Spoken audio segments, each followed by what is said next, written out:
This is Borders Rugby Special on Borders Rugby Radio with Stuart Cameron.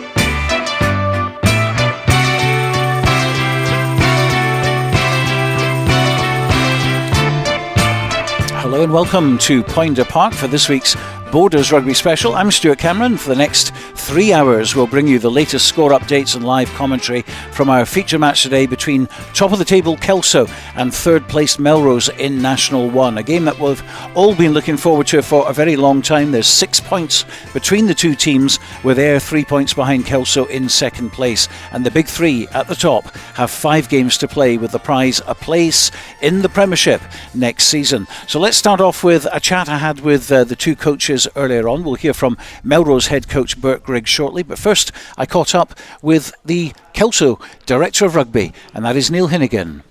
Well, Neil, here we are, Poynder Park. This has been building up for a long time. How are the nerves today? Yeah, as always, a Kelso Melrose game, it's pretty nerve-wracking for the boys, and I'm sure it's the same in the Melrose camp, whether it was a first v third or 6 v 7th. I think you always get that, but I have to admit that it's probably ramped up a little bit, given that there's 5 games to go and everything's fairly tight at the top, so there's a lot to play for. So yeah, quite nerve-wracking. The Poynder Park trilogy, this is the second of the 3. Obviously you lost against Gala. This is the one in the middle. How are you approaching it? Yeah, we're hoping, that we've learned a lot from the Gala game, and border derbies are pretty similar, whoever you're playing, and they always can be fairly 50-50 outcomes, whether you're in form or not. And as Gala proved, I mean, they were maybe in particularly great form, but still came down and made a real fist of it. And in the last sort of 10-15 minutes, they just managed to get away for us, and they managed to get the win. So we have to try and learn from that, and control the nerves and stuff like that, and try and have a clear head, because we have to be accurate out there. It's the blood and guts and thunder and all the rest of it that goes with it. I mean, we need that, but I think more than ever we need cool heads out there. And how's training been this week? I mean, Tuesday and Thursday, now we're here at Saturday. Where are their heads at the moment? Well, we our second team, the Sharks, they've got a top of the league game as well, 1v2 against Watsons, and we obviously have Melrose here today. So we had both teams down Tuesday fairly early, and we got started on this week's preparations. So yeah, we've prepped a little bit more than normal. So Tuesday night there was about 36-37 guys there, and then on Thursday we were up about the 50 mark. So it just shows you what it means to people at the club. So the players have been engaging well, and preparation has been good. We have looked at a few things, and we might have a couple of surprises, but we probably need that with Melrose. I mean, they're a very smart side, so we need to be as smart as we can. It's a case of getting a mix of confidence, obviously, which you need, but also keeping the feet on the ground. Yeah, that's where, people like me and Bruce and Kev Arson's off the same mould as Bruce as well. It's we actually cringe and hate the thought of us thinking we're something special because we're top of the league. I mean, once you win the league, yeah, you are something special, but whoever does that will deserve all the plaudits, whether it's us or another team. So we are trying to, get the players to know that, the hard work is ongoing all the time. So it's just a philosophy we've got. We've got to believe in that, and the players are believing in it. So it's been pretty good that way. We're just trying to keep the feet on the ground, but also give the players the rein to back themselves, and without that they can't win these games. They've got to go out there and be positive. At the moment, the team that's going to get promoted will either be Melrose, Kelso or Ayr. A win today for you takes you 10 or 11 points clear of Melrose. That's effectively over for them. So it's so important, isn't it, for the club to get that win today and make it down to the final 2.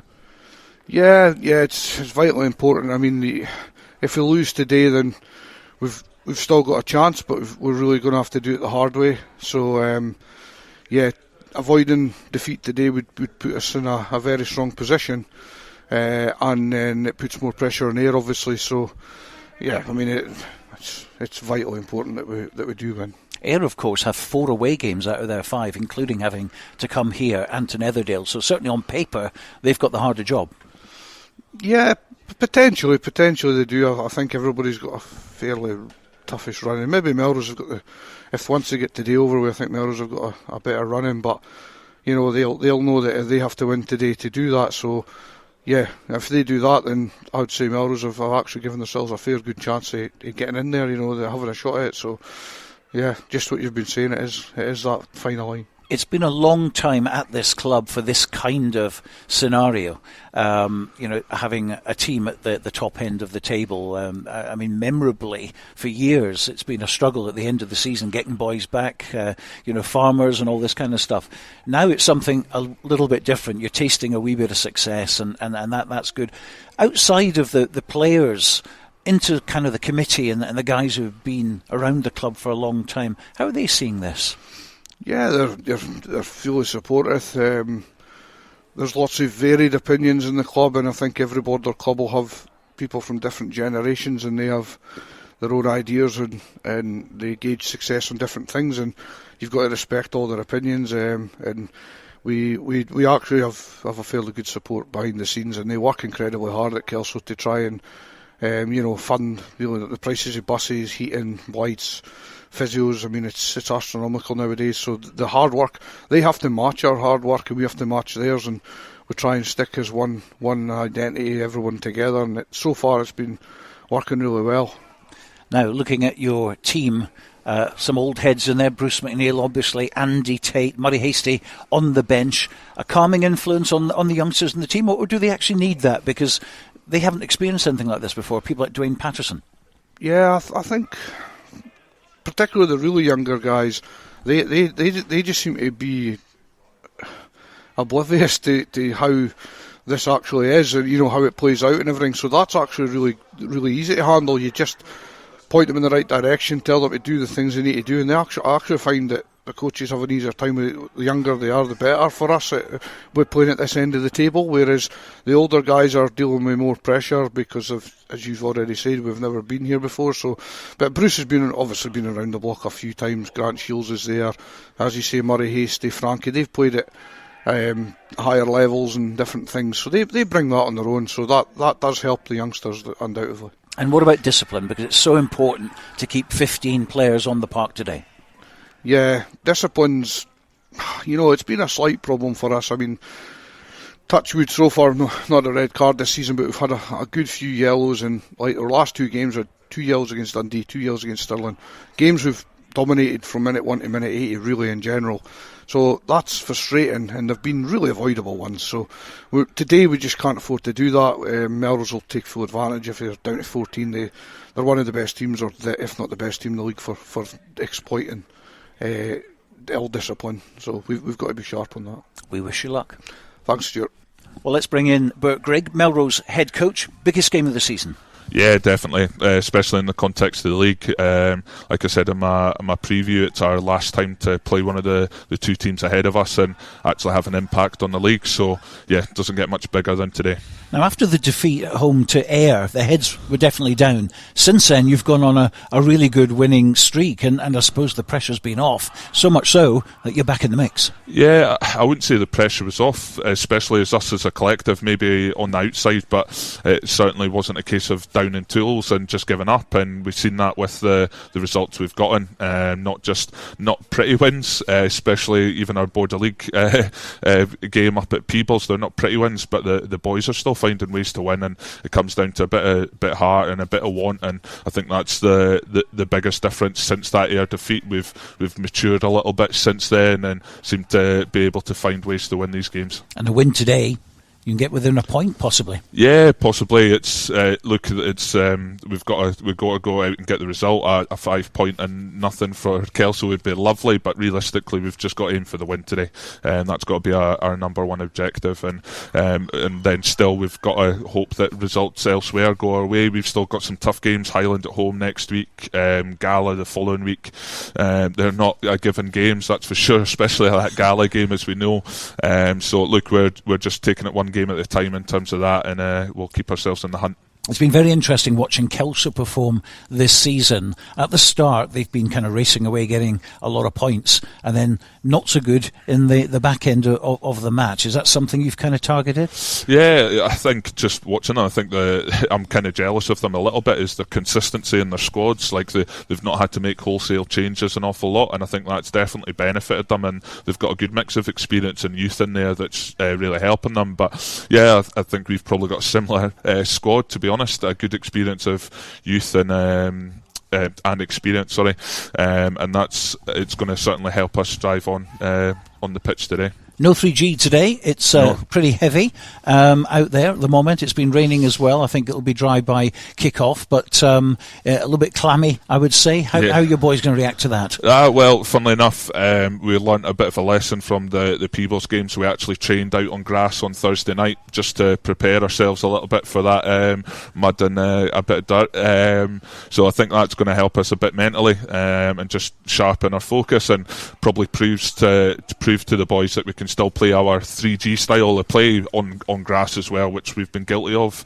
especially in our away games when we're not playing on those pitches. We tend to revert to type or one-out rugby, and the challenge for us today is not do that. And you mentioned it earlier, the Peebles match. Yeah. You got through. You did what you had to do. Yeah. You left it bloody late. But But how was the reaction after that? Because I think you all met up at McDonald's, had a bit of a meeting afterwards. I know. I probably wasn't in the best of moods despite getting into a final in terms of the performance. Look, we got through it, and credit to Peebles. Like we said before the game, we knew they were going to come out firing, and exactly what I've just described. We went to type, and we almost played into Peebles' strengths. And similar today against Kelso, where they're strong is around that sort of forward pack and front five, and that's where we've got to try and stay away as much as possible and move the ball about a bit more. But yeah, after I recovered my humour a bit, definitely a lot happier come Tuesday, and looking forward to the challenge on the Monday night versus Selkirk.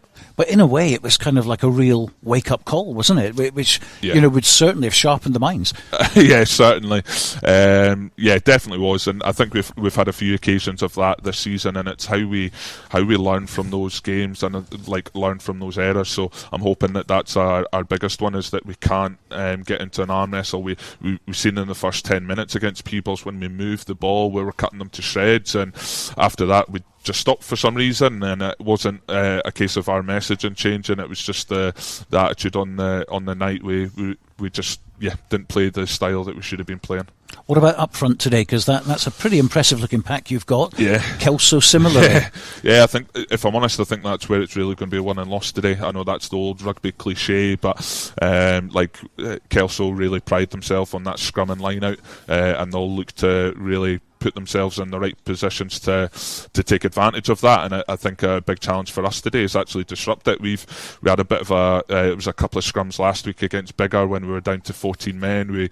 We didn't cope, but other than that, we've been pretty good up front. Our tight five especially, he's got a real bit of experience. You've got Crookie, who's played Super 6, Jack Dobie, who's been out in Southbridge, and then Angus Runciman and Thomas Brown. Like they've got a lot of experience there, and it's going to hopefully give us the platform to attack Kelso in there. Some great little battles as well, individual ones. Number 9, there you go. Andy Tate versus Bruce Colvin. They know each other backwards. Very well. And they'll be nipping in the referee's ear, no doubt. I'm sure.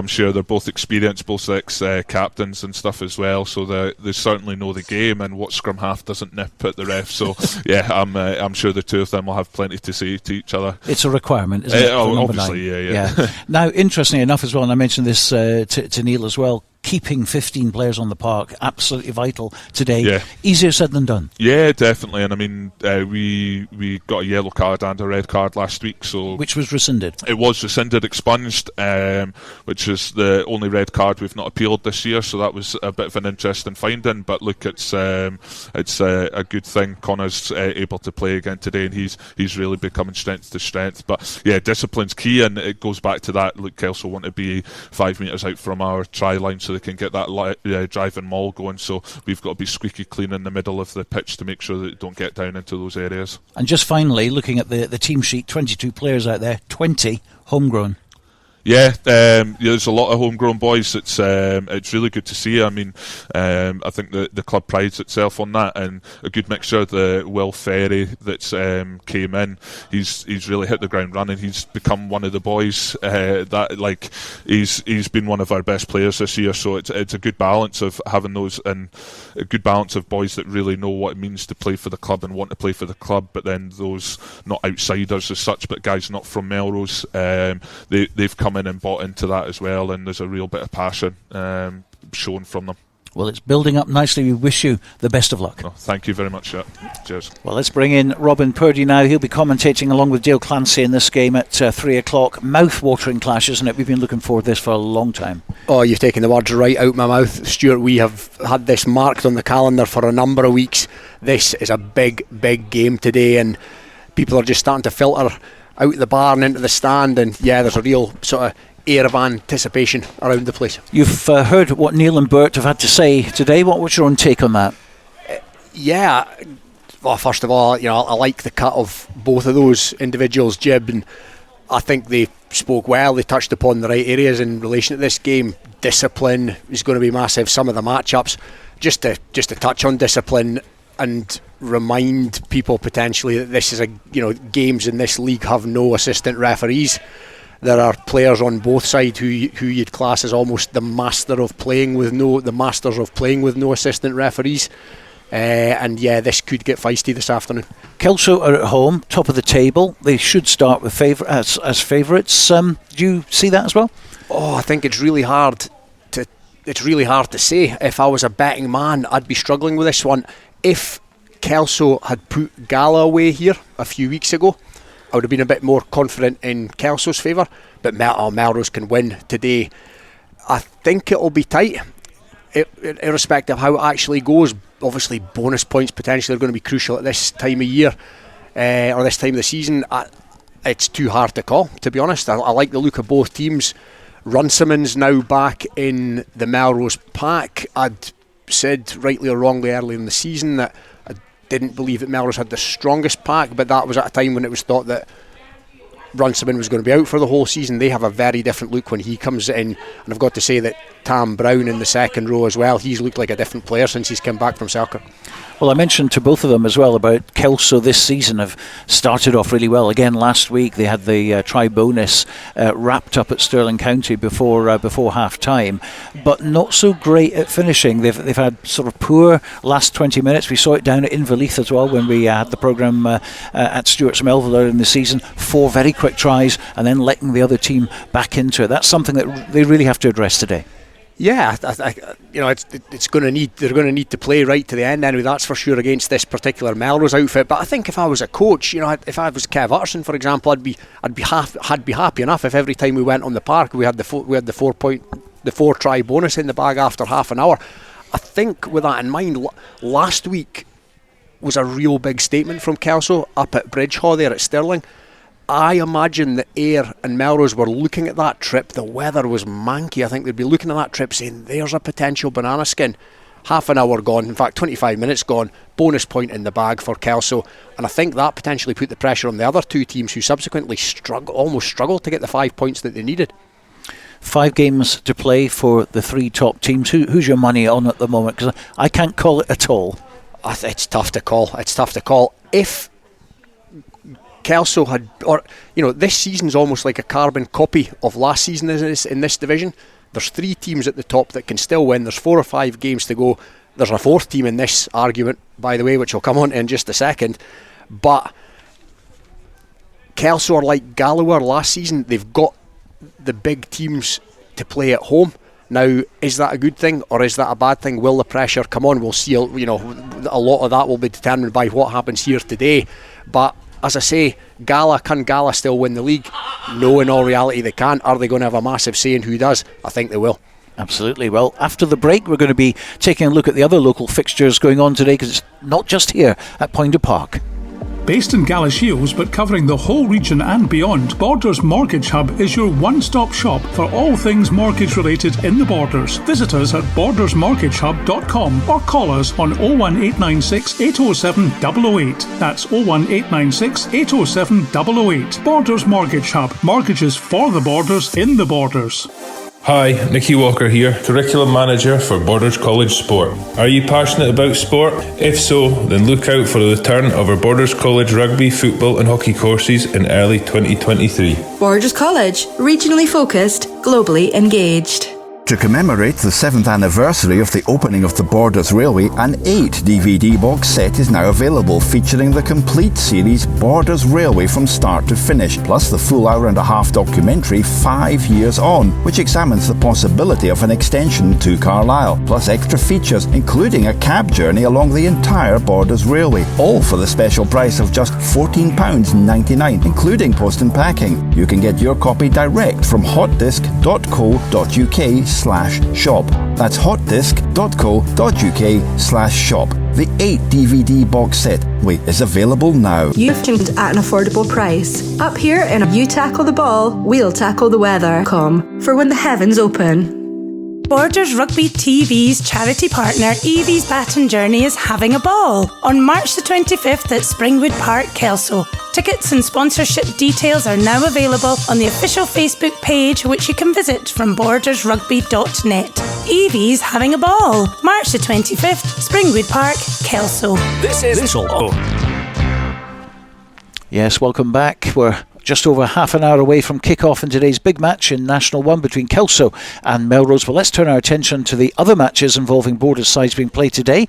And yesterday I sat down with Dale Clancy to go over them. And let's start in the Premiership with unbeaten Hawick hoping to carry their bat through the entire 18 matches as they play away at Glasgow Hawks today. Let's hear from Hawick head coach Matty Douglas. We're excited to get into our last league game this weekend. It's a tough trip to Hawks and up at Glasgow. Always a tough game. It's probably somewhere we've struggled a little bit in the past to win. But look, it's our last league game and the boys are they're fired up to get into it. This is obviously our prep into a massive week for the club next week. So look, we're excited for it and I think looking on the whole as a season, it's been a fantastic season for the playing group and the squad down at Hawick.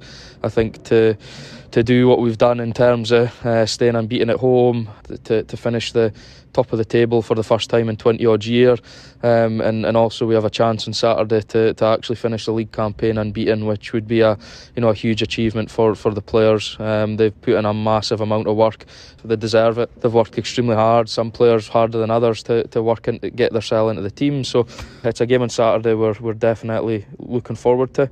Hawks are a team that can beat anybody on their day, performance wise, maybe not been where they needed to be the last couple of weeks, but look, we're expecting a backlash on Saturday coming. It's our last league game at home, so they'll be looking to put in a big performance, so we need to match that. I know our performances haven't quite been there the last couple of weeks and probably just down to a little bit of pressure on our shoulders, but the boys have trained well this week and look, we're focused these next 2 weeks.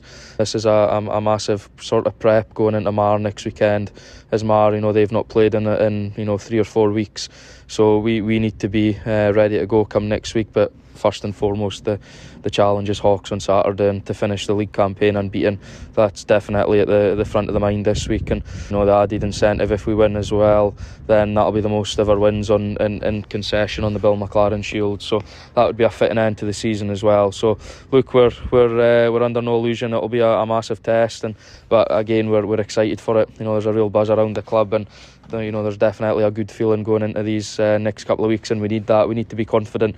There's no point shying away now. We've done a lot of the hard work, so it's now up to us to perform at the business end. So looking at team wise, a couple of changes just due to some probably forced changes, just one eye on next week, and a couple of little niggles for the GHA game, as that was a massive battle last week.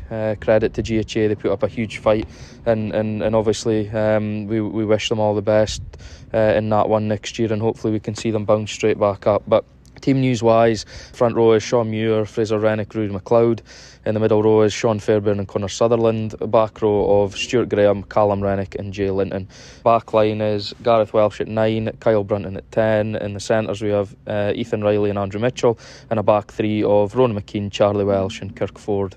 On the bench is Ross Graham, Tom Hope, Hugh Donaldson, Declan Lightfoot and Grant Huggins. So it's great to see a few of the boys who have been playing at the Force the last couple of weeks getting an opportunity this weekend, and again we roll into a massive week next week. It's certainly been a big season for Hawick, and good to see them retaining a very strong squad still despite injuries. Yeah, definitely, and it's, you know, you see that they've got a couple of personnel changes, especially in that front row. Rudy McLeod taking his opportunity. I thought he played well against Jed, you know, in the Cup a few weeks ago. So you see him back in contention. It just shows that the pressure in terms of the competition for places is there in the Hawick squad, and I think that's been, you know, probably the foundation of what's got them to where they are this season. You know, they've been formidable against, especially the top opponents. Now, when I'm thinking about what Matty was saying there in terms of their performance levels have dropped, obviously that was a closer game against GHA than perhaps they would have thought about at the start of the blast off at the whistle. They probably thought they were going to just romp at home. But this is now going to be a really big game in terms of how they feel going into the playoffs. Because, yes, they played well against the big teams, but they played well against the big teams in league rugby, and where, you know, there's not as much pressure because you know that you've got the safety net of next week. This is then starting to get on. They've got 3 games now in terms of the league campaign. If Hawick win the next 3 games, they are league champions. If they win their next game, they're unbeaten throughout the season. If they lose any of their next 2, they're not going to be league champions. And that is when the pressure starts to come on. So, you know, I fully want Hawick to win the league. That's not me saying I'm a Hawick fan. I'm just fully wanting Hawick to win the league because they have been head and shoulders above everybody else. And hopefully then, you know, in terms of the playoffs, you have a true winner because they have been the best. But this is when it matters. If they want to have the successful season that they've built up to now, it's putting in the performances in the next few weeks to get that crown. Well, you've just brought up the hot topic. I wasn't going to mention it this week, but seeing as you brought it up, I will mention it, because I did actually have a chat with Phil Smith before the game. Don't know if you heard that, because you weren't here last week, but last weekend. But Phil Smith was saying that the Heriots, from a Heriots perspective, the players enjoy the playoff situation, even though they're not actually involved with it, as it's turned out. But of course, it does give teams who probably just haven't got the strong enough squad to actually compete at the very top level to have a chance of getting in and becoming Scottish champions under the radar. Now, to me, that's got a credibility problem as far as your league straight away. And it will happen one day that we're going to get the 4th team, who are like 26 points behind the league leaders, suddenly becoming Scottish champions. And what does that say for the credibility of the whole league? I get the point that he's talking about. There will be clubs who will enjoy having an extra 2 games for revenue point of view, losing the credibility of the actual Premiership itself. I don't know, I just think sports slightly changed. I think a league format, and I like a league format. I like top to bottom, and you play each other twice, and whoever's at the top is the best team in the league.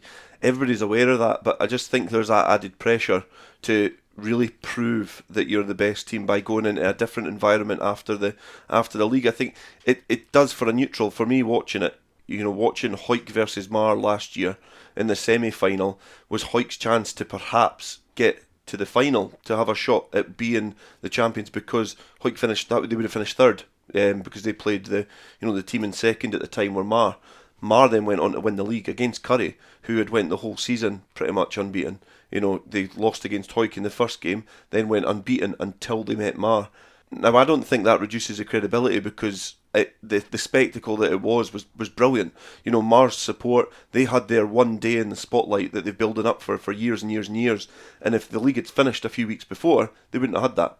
So they got an opportunity to have one last swing at the team who should be champions and steal it from them. And I think in terms of sport, I think that adds a good spectacle to it. Yeah, well, you see that the playoffs last year, I was watching both of them. I couldn't get excited because I still felt Currie are the champions. That's in my own sort of way of looking at it. And it could have been a great game, of course, but that's why we have the cup.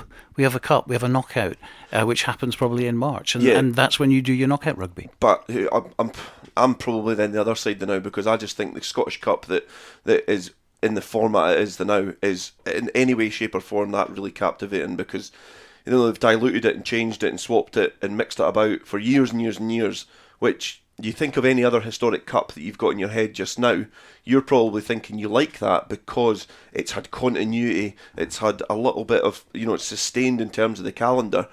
The Scottish Cup for me, in terms of Scottish rugby, is a bit of a gap filler. I just can't buy into it just now. Yeah, I do agree with that, because I think the format has changed. It's not as exciting as it used to be. I mean, when you go back to when like Nicky Walker was winning 24,000 people at Murrayfield, you don't get that now. You get sort of 4,000 if you're lucky, and a bit more if there's a border team involved. So yeah, I agree the Cup needs a good look at, but I still think Cup rugby is Cup rugby, and I still think League rugby is League rugby. But there you go. I think that's the thing. You're catering to so many different people, and the brilliant thing about this is the fact that there's some things I like in rugby, some things that you like in rugby. Our views will never always align, but in terms of the product that we've got just now, going back to Hoyk's performance at the start of the season, they know what they need to do to be champions. They've started off the first part of that remit pretty well. This comes to the second part to get the job done, and that's when the pressure comes on in this brilliant structure that we've got, Stuart. Right, let's move on. The Premiership and Selkirk, they're at Currie tomorrow, hoping to get another memorable away win. Remember, they've only lost once away, and that was to Edinburgh Accies. Let's hear from Scott White, the head coach. A wee bit disappointed as a squad in terms of obviously performance based last week, and then also fortunately it becomes a wee bit of a dead rubber. Currie's obviously cemented second in a home semi, and we finish in fifth.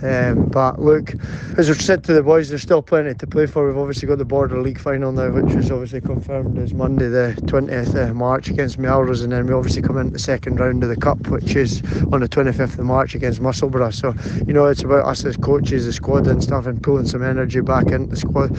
James Head probably come back in the middle row after his kind of 20-25 minute period on the pitch last week, and then backs wise maybe look at giving Blake Cullen and Finlay Whelans a run now that Finlay's obviously been out kind of long term injury, so look at get Finlay back involved in the first 15 and give him a run this weekend as well, and Blake Cullen will come in on the wing also after good performances in the second. So yeah, look, we're looking forward to it, and it'll be a challenge. Currie they've obviously had a great season, so but I think it's a great opportunity for the boys just to go up there, chuck the ball about and have some fun. I think you got blown away there. Scott White, head coach of Selkirk. Currie, of course, could potentially rest a few players for the playoff semis next week. I don't know if they will or not, haven't seen their team. Selkirk, though, wanting to bounce back after what was a very disappointing performance. Yeah, they've pretty much lost, 2 winnable games. That could have been 8 points that would have sealed 4th position in the league, and they'll be disappointed, but I don't think you can really argue with either of the results that they lost. I'm talking about the Musselburgh game and the Heriots game, both at home. They finished 8th and 9th in the league, both with those wins. One of them had lost that game, one of them could have potentially gone down. So, they're vital wins for Heriots and Musselburgh, but they're the 2 wins that have kind of come unstuck for Selkirk, because those points would have been vital for them getting into the playoffs. But, it's been a successful campaign for Selkirk and obviously we'll come on to Jed in a minute, but in terms of Selkirk, they've had a really positive campaign. They've built on what was probably a disappointing one last year, along with Jed Forrest. They were flirting with the foot of the table. They've been able to stabilise themselves this year, and Selkirk from nowhere gave themselves a real shot at potentially getting in the playoffs. It's just going to be interesting to watch how they evolve now with the changing coaching staff. So obviously Scott White going to the Knights, there'll be, I would suggest, there's going to be some players would depart along with that. So it's going to be interesting to see how Selkirk adapt next season with a new coaching setup, which I think looks, and obviously with their announcement, is a good strong coaching setup which retains a couple of their key individuals. Well, as Scott says, they've got an eye on the Border League final Monday the 20th of March. That's been confirmed. It's at Netherdale, and a cup tie against Musselburgh at home next month. So they'll be using this to prepare for those 2 games. Both could lead to silverware. Yeah, and I think they'll be glad that the Border League's away from home. They've got Melrose at Netherdale, and that's going to be an interesting game in itself. We spoke to Struan Hutchison a few weeks ago, and we're talking about their performance level, Melrose, and all of a sudden you were saying we've got a Border League final, we can almost get promotion, we're top of Kings of the Seven. So Melrose I think that's going to be a really, really tight battle. It'll be interesting, especially at Netherdale as well, because it's a nice wide pitch and both teams like to chuck the ball about. So it's going to be a good Border League final, but you would imagine that Selkirk are probably in a better position to prepare for that than Melrose, because they've got the huge game this weekend. But on to National 2. Peebles, they're at home at Boroughmuir. Head coach delivering his report in the wind with child in tow is the multitasking Ian Chisholm. They're probably resigned to the fact that they're already relegated and they're about 20 points behind Dumfries. There's massive danger of us coming up against a team that, they can play without any sort of consequence. They can just rip loose and push passes and make decisions that they wouldn't usually. And if you look at their results, they're always in the game, and they ran Wade close last week. They absolutely battered Kirkcaldy the week before that, and then the week before that even they took 21 points off a high flying Falkirk, despite getting beat. So that should be respected, and it's probably been a really weak point of ours this season is just scoring that fourth try. And Murdo Anderson, Jack Harrison, Dave Collins, Finlay Sinclair, Ross Brown, they all miss out through injury, but Scott Stoddart, Cammy Pye, Kenny Clyde, they all return. And Rob Harrison moves from the centre into the back row, which I'm sure he'll be delighted with. And I move from the bench to inside centre alongside James Dow. Caelan McKeever partners his cousin Donald Anderson in the half-back pairings.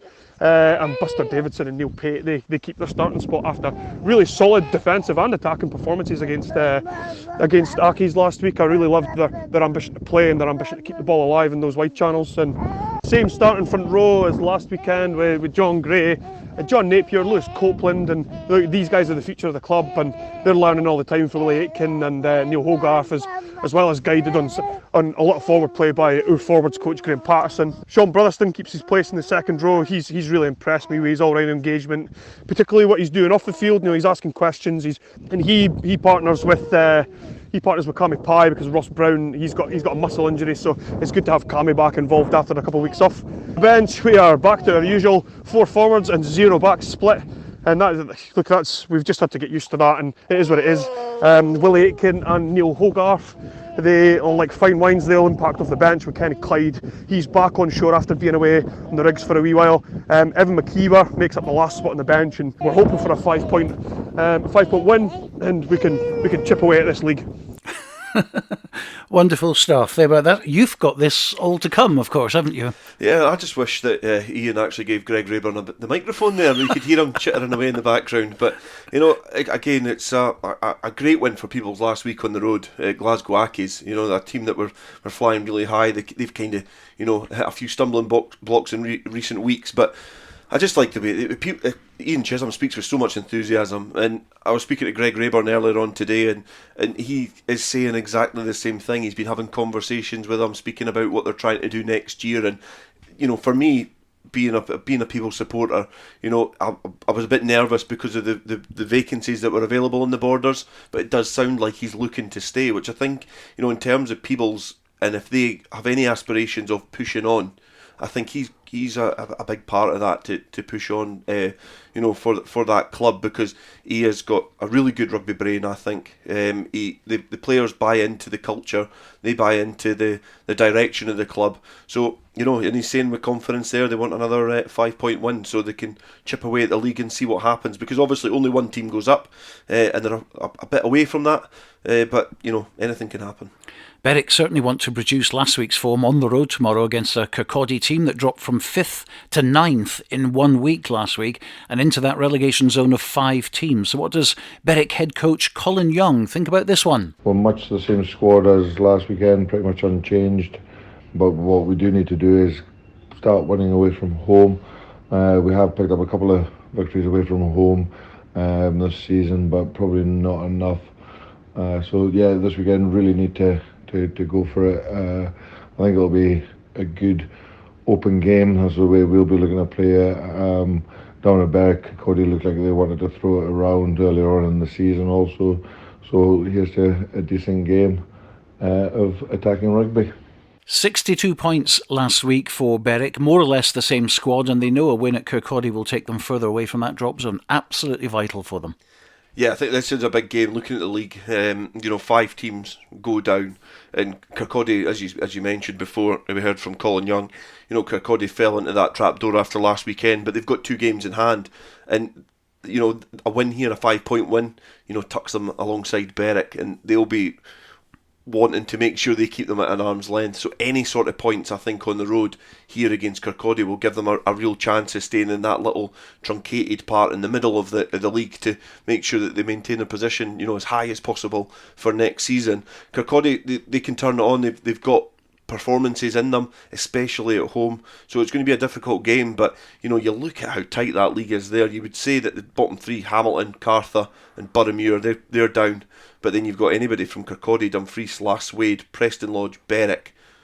Any 2 of them can go as well. So, it's a game. We talk about the Premiership being done. There's still so much rugby to play in that one and that too. Well, East 1 sees Duns at home to Leith, while in Division 2 the derby between Langham and Hoyt Lindeen is off due to lack of players again this week for Lindeen. Let's hear from Langham's captain Nathan Smith. This weekend was supposed to be our last home league game of the season against Hoyt Lindeen. Unfortunately, Lindeen informed us last weekend that they wouldn't be playing the remaining fixtures.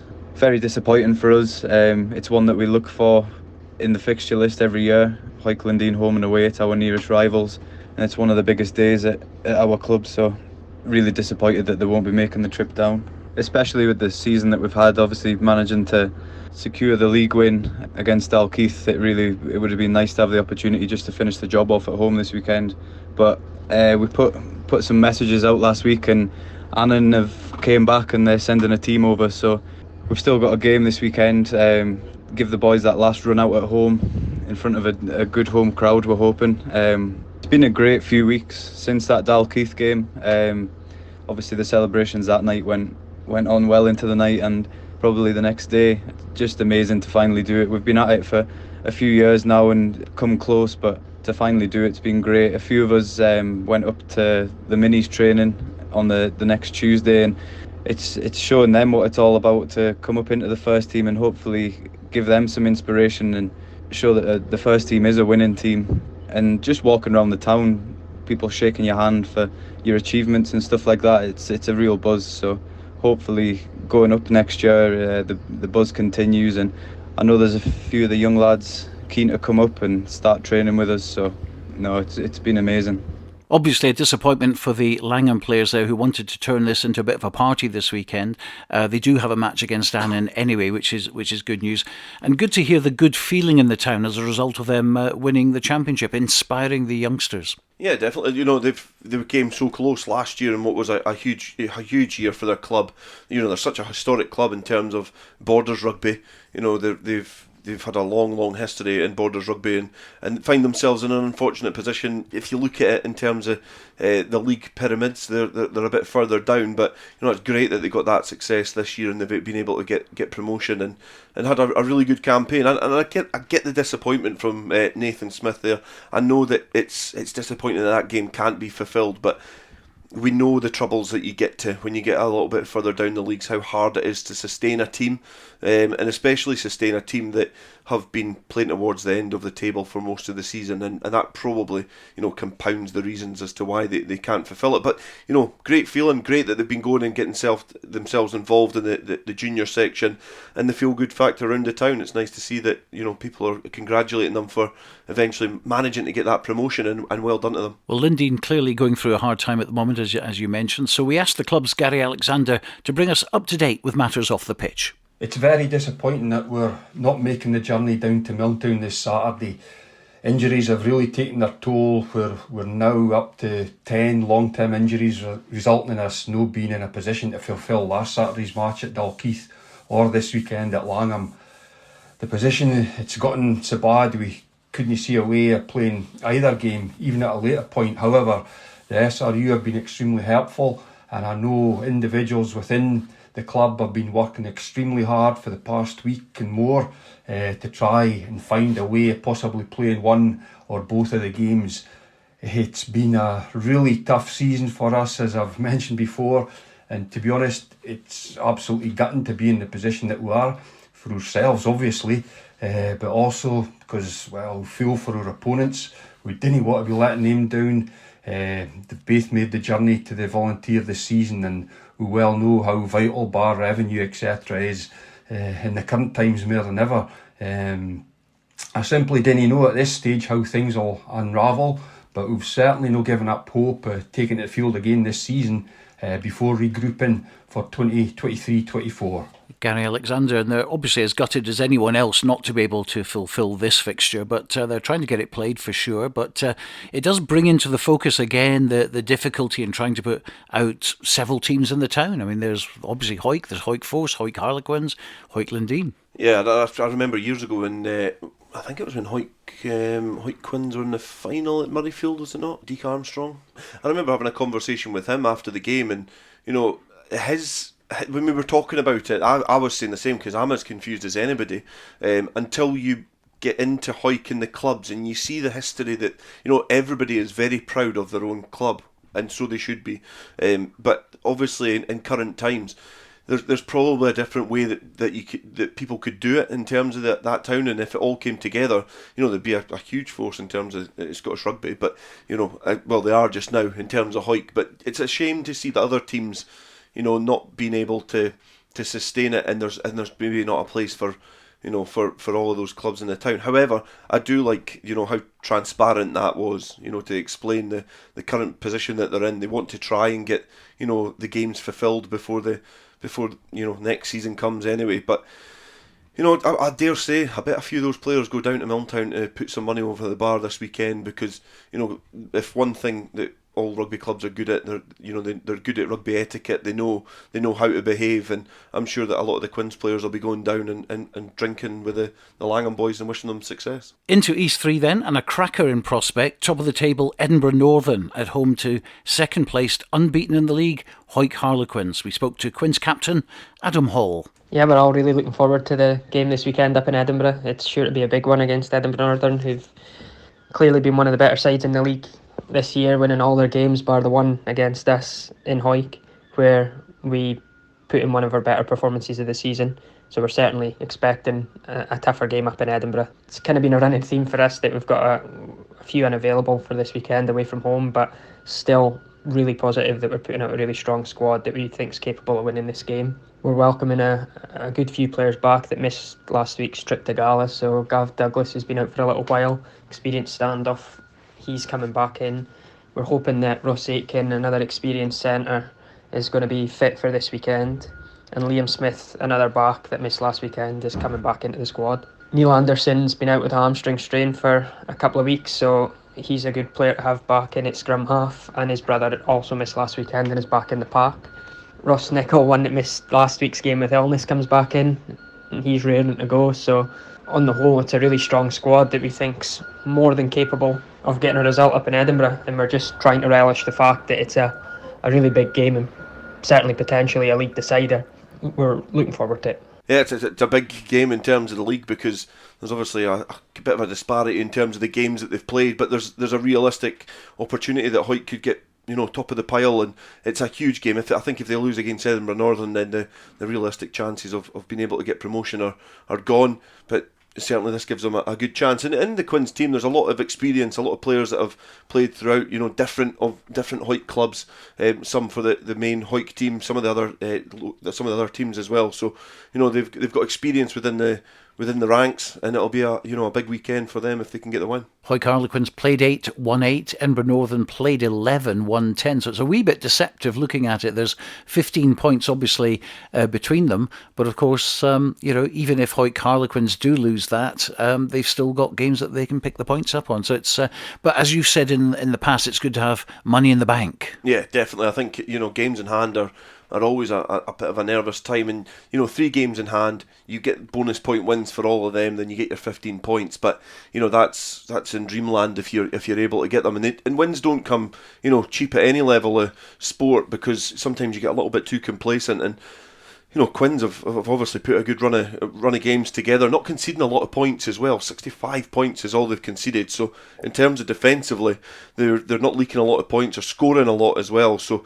this is a big game, because Edinburgh Northern could just steal a march on them if they're able to pick up the win. It should be very, very entertaining indeed, and Hugh Brown will be down in Edinburgh for us for that one, reporting live on the programme tomorrow. Well, also in East League 3, Galloway M make the trip to Peffermill to take on Edinburgh University Medics, and their captain is Jake Maxwell. Yeah, we're looking forward to Saturday. It's our first game against the Medics this season after a rearrangement pre-Christmas, and as ever they represent a dangerous side for us. They're traditionally fast, fit side, and they've had some good performances this season, I think, based on their results against the top half of the table.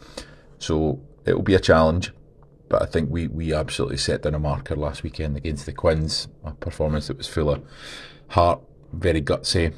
Our front up defence was hugely impressive against a side that have gone unbeaten in the league, and I think for huge parts of the game we managed to impose ourselves on them. Set piece in particular was a real positive, and then when we did get the chance to play our structures and go through a few phases, we managed to cut them open and score a couple of good tries as well. So we'll take a lot of confidence from that. I think generally as a squad there are absolute signs that the training and the work that we're doing midweek is filtering through to games, and I think in particular the games against Northern and Quins, who are the standard bearers this season, shows that we can impose ourselves on teams in this league. I think what we always struggle with is consistency, and that's what the challenge is against Medics, is just to keep that standard of performance from last week and take it into this. So we've spoken a lot about continuing that development, making sure that we play our structures regardless of bodies being swapped in, regardless of who the opponent is. We play our own YM brand of rugby, if you will. From my own point of view, I'm hugely encouraged to see our heavy ball carrying number 8, Ben Reid, coming back this week. He always adds a nice bit of grunt up front. Ball carrying is outstanding, gets us over the gain line, which is hugely important for the rest of our game. And then I think just to complete that puzzle, we've also got our regular 10 coming back, Stuart Walker, who definitely will organise the midfield. He's a very calm head back there. Make sure that structure is being played in the way that we work on a weekly basis. So really positive, looking forward to the game, and we'll see how we go. Galloway M skipper Jake Maxwell rounding up our preview of the local games today. Most matches have reverted back to 3 o'clock kickoffs this afternoon, with the evenings getting lighter. Huge top of the table match in East 3, we heard about it earlier, between Edinburgh Northern and Hawick Harlequins, and with a preview of this one, here's Hugh Brown. Well, it's no exaggeration to say this game could end up being a title decider. Edinburgh Northern are top of the table and Quins are second, but they have 3 games in hand. Quins are the only team to beat Northern this season. That was back in October when the score was 45-5 down in Hawick. The visitors will be hoping for a repeat of that result today to maintain their unbeaten league record. And Hawick Quins are boosted by the return of Gavin Douglas, Neil Anderson and Liam Smith to the starting lineup. It's a cloudy but bitterly cold afternoon here at Inverleith Park for Edinburgh Northern against Hawick Harlequins. Kick-off is at 3 o'clock. In National 2 this afternoon, Peebles at home to Boroughmuir and are in good form at the moment. Watching this one for us today at the Gites is Sam Matthews. That's right, I am here at the Gites for the birthday weekend celebration, celebrating the 70th birthday of club president Alexander Beveridge, and alongside the prop and sub on the bench today, Willie Aitken turns a young 40 years old, still doing a job in the scrum. Team sheets today are looking a lot different than what I think they're meant to look like. John Napier, listed as number 2, is looking a lot like Matty Carrier for Hawick, so this could be an interesting way to see how this game turns out. 2 teams really just looking to cement their places for next season, make sure that they can get an understanding of how their sides are going to look targeting the 2023 campaign. So a lot of young faces on show, and it threatens that there's going to be some attacking rugby based on the warm-ups. Kick-off is at 3 p.m. for Peebles versus Boroughmuir. Thank you. More from Sam later on in the programme, but with kick-off only a few moments away, time to hand over to our commentary team live at Poynder Park in Kelso for the National 1 game we've been looking forward to for many, many weeks. It's Kelso against Melrose with Robin Purdie, and first a very good afternoon to Dale Clancy. Thank you very much, Stuart, and welcome along here everyone to a very chilly but packed stand here at Poynder Park in Kelso. And if you've not been in the loop with what the goings on of being in National 1, then let us provide you with a little rough outline. Kelso have been the pace setters for most of the season, and after a defeat at Gala a few weeks ago, they find themselves 3 points ahead of Ayr in the standings, who have still to travel to Poynder Park in a few weeks' time. 3 points further back are Melrose, who are sitting in third. A victory for the visitors today would take the promotion race down to the wire between these three sides. A defeat, however, would make it a two-horse race. This game will have a huge say in how the remainder of the National 1 picture will be painted. Kelso, the home side, have a settled side, and there will be a lot of focus on the performance of Shields, who plays for his home side against a side he's represented in some way, shape or form over the last few seasons. Herdman grabs the 10 jersey over Hastie, who takes a spot on the bench. Kelso, they start with Greg Ponton at fullback, Cammy Brown and Angus Roberts on the wing, Captain Frankie Robson alongside Dwayne Patterson in the centres, with Andy Tate and Liam Herdman, the half-back parent. In the front row they've got Grant Shields, Charlie Marshall and Alan Frame, with Angus Common and Keith Melbourne in the second row. Cammy Thompson and Kevin Dryden make up the flankers, with the ever-experienced and effervescent Bruce McNeil at number 8. Melrose, they've managed to retain a lot of influence in the pack, with Brown and Runciman starting in the second row. Bruce Colvin has been utilised in various positions this season, but starting at 9, it illustrates the importance of his experience behind a Melrose pack, who will be directly facing Kelso's heavy artillery. The starting line-up tasked with keeping Melrose's promotion hopes alive are captain Dave Colvin at fullback, with Connor Spence and Harry Mikowski on the wing. Rolly Brett and Donald Crawford are making up the centres, with the experienced Bruce Colvin and Struan Hutchison, the half-back parent. Front row of Dobie, Fairbairn and Cruikshanks, with Brown and Runciman in the second row, and a back row made up of McConnell, Will Ferry and Ben McLean. On the bench for the home side we've got Ewan Knox, Terry Logan, Fergus Common, Nick Stingle and Murray Hastie, where the visitors have got Logan Kirk, Will Owen, Gregor Lindsay, Ewan Lindsay and Xander Ramage. Alongside me this afternoon is Robin Purdie, and we know how tight this game is going to be. You look at the stats and the history, how do you see it unfolding? Oh, it's a great question, Dale. Two extremely evenly matched teams, I would say. Certainly looking at paper, and we all know the game's not played on paper. However, it's really difficult to call. I think Kelso might just shade it, but I don't know what the logic behind that is. Possibly the packed stand and the home support. I can't recall seeing a stand in club rugby as full as this one is today, and there's many people still in the bar, and there's many people around the periphery as well. Yeah, it's very busy in the stand here. I do recall it was a few weeks ago when Gala were the visitors, and that was a packed stand that day. And perhaps, is this going to be another game of contrasting styles? Kelso really dominant up front, Melrose like to throw the ball about. It was similar against Gala, so this game is difficult to call. Yeah, it is, and Kelso have been fast starters in games, and they do like to exert that authority up front, as you say, Dale. But Melrose are no mugs up front either, so this could be a ding-dong. And as we said in the build-up, no assistant referees at this level. Both teams have experts, if you like, at playing in games with no assistant referees, right on the point of the law, and this could be a feisty occasion. And you're mentioning some experts. Is there any battles that particularly stand out to you? Yeah, I really like the look of this in the second row. Keith Melbourne, I find him to be a standout player for Kelso. He goes up against Angus Runciman. Now that's a clash of the titans right there, and Dwayne Patterson against what is essentially one of his bosses in the outside centre channel there. But they're both, that aside, very good players, so that'll be an interesting one as well. Dwayne Patterson off duty for the Crawfords this weekend. He's on duty for Kelso, but the visitors, Melrose, just making their way out onto the pitch, led on by their captain David Colvin, who's had a very good season so far, leading his side after a stint with the Southern Knights in the Super 6 campaign. And there is not a lot of seats to be had in the stand now. We are completely surrounded by black and white and black and yellow hats as the chill grabs Kelso this afternoon, but I'm pretty sure the temperatures will start rising as the two teams clash together. That's Kelso now led onto the park as well. The match official just making his way to the halfway line, the match official Rob McDowell, a very highly thought of referee, who's being nurtured through the system at a very quick rate. He's going to be the man in the middle, and it's certainly going to do his experience the world of good, officiating a game between two bitter rivals. Melrose hoping to get back to the top table of Scottish Club Rugby after the birth of Super 6, in Kelso looking to get back there after a very long absence. Premiership winners back in 1989, one of two victories as Kelso get this game underway, and it's Dwayne Patterson, right-footed kick-off. Just lands in between the 10-metre line and the 22 as Tam Brown now gets his hands on the ball.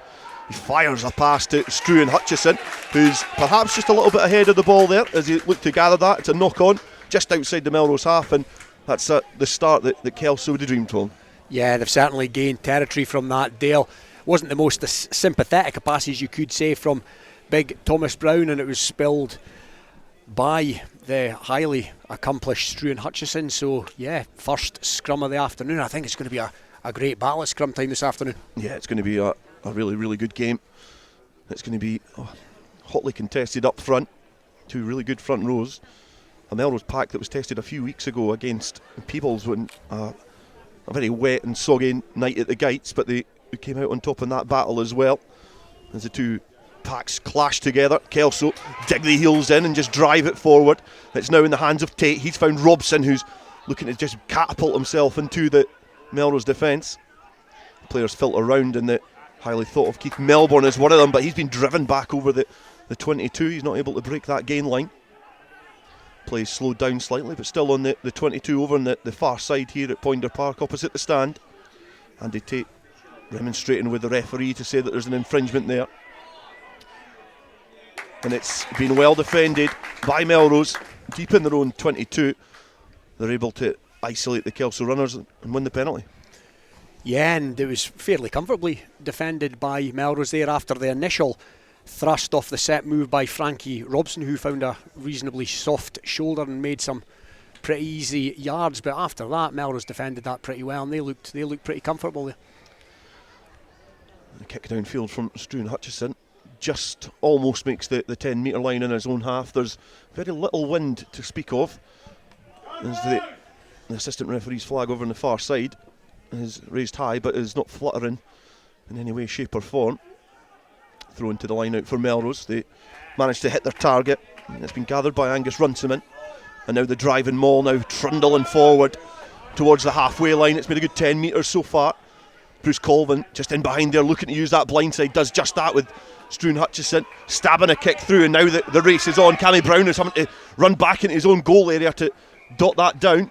He was under a lot of pressure there from Harry Mikowski, but it was well defended by Kelso. It's now going to be a goal line dropout into the hands of Dwayne Patterson, who is going to wait until his charges all come back. But again, showing the experience from Bruce Colvin in behind that scrum, just spotting that blindside. Yeah, he looked sharp there, Colvin, and it was a good option by Hutchison, but that was a great first line out from Melrose. Absolutely on the money, the throw in from Sandy Fairbairn, taken right at the top of Angus Runciman, and then the forwards made a good 20 metres there by the metres from the resulting maul. So yeah, good start by Melrose. The goal line dropout just makes the 22. Rolly Brett throws the dummy. A returning player who's very well thought of in his early days, succumbed to injury over the last few seasons, but now back in the Melrose ranks. Now round the corner, Callum Cruikshank. As Melrose make their way in towards the Kelso 22, Ben McLean straight into Kevin Dryden with Bruce McNeil there as well. It's been well presented back by Melrose. Not a great clear out, but not needed to be. Melrose now coming in numbers round the corner. Now out to Hutchison. Hutchison's got Brett. Brett just pops it short to Donald Crawford coming on an acute line. Just running off the shoulder. He's met with two stern Kelso defenders. Now Melrose looking to slow it down, orchestrate proceedings to manipulate the defensive line. Bruce Colvin is trying to keep the tempo in this as well as Cruikshank takes it forward yet again. Colvin's having to burrow himself down to secure that ball. Hutchison having to act as an auxiliary 9 as Thomas Brown now takes it forward. Colvin flapping the ball away from that breakdown as it just squirmed out of the ruck. Keeps it in Melrose hands. Hutchison now. Hutchison finds Brett. Brett has got David Colvin. He puts the big fend in, and now he's got it into the hands of Connor Spence, and he goes in the corner for the opening score. The referee, Rob McDowell, has a quick conversation with his assistant referee, awards the score, and that was well worked. Yeah, it's been a great start by Melrose. All credit to them there. And there's a really important intervention there from Bruce Colvin. As you said, the ball squirted out and he managed to palm it back to one of his teammates. And from there, good interpassing and, yeah, smart finish in the corner by Connor Spence, who, of course, was red carded last week, and that was rescinded, and here he is with the first try of the afternoon. David Colvin will be taking the conversion shortly, but some important updates already. GHK are ahead of Ayr, 7-0 to GHK in that game. Peebles have gone ahead against Boroughmuir, 7-0, a Kenny Clyde try there, and as we've heard already, it's Kelso 0, Melrose 5. 5-0 as it stands. 5 minutes in here at Poynder Park in this titanic battle at the top of National 1. And Melrose certainly showing the hunger early doors to get back into the Premiership. They know a win here is vital. This 2 points will be important as well, but it's just to the right hand side of the posts. But they'll be happy with the start that they've had. Under pressure earlier on, defended well, but when they've attacked, they've made it count. Yeah, I think if Bert Grigg was lying in his bed last night visualising how this one panned out, he'll not be any happier. Since the penalty was conceded by Selkirk, beautiful line out, fairly easy meters made and an early try. Melrose very much in the ascendancy, but of course long time to go in this one. Yeah, still a distance to go in this game, and that's an excellent restart from Dwayne Patterson, and it has been flat back on the Kelso side, just not able to get it under control initially to capitalise on the dislodged defence. Frankie Robson had to just scoop it up into his chest and ride a couple of challenges as Bruce McNeil now takes the ball forward. He's dragged by his Kelso top, and now Kelso looking to unlock the defence now, but again the intense nature and the press from this Melrose defence has proved to be strong so far. Andy Tate finds Liam Herdman, who should try and go on the inside of Ross McConnell, not able to, but has just darted out of that ruck there. Now Charlie Marshall goes straight back into the heavily congested area to Patterson having to act as scrum half. Angus Comyn carrying the ball forward, a player who had an excellent game against Gallows. Andy Tate kicks the ball forward. Connor Spence has been back in the 22 to gather that. He shrugs the first challenge and the second, and then he's tackled by Andy Tate. Very, very raw there from the right winger, but shows his power with the ball in hand, but perhaps not the best in terms of pitch awareness.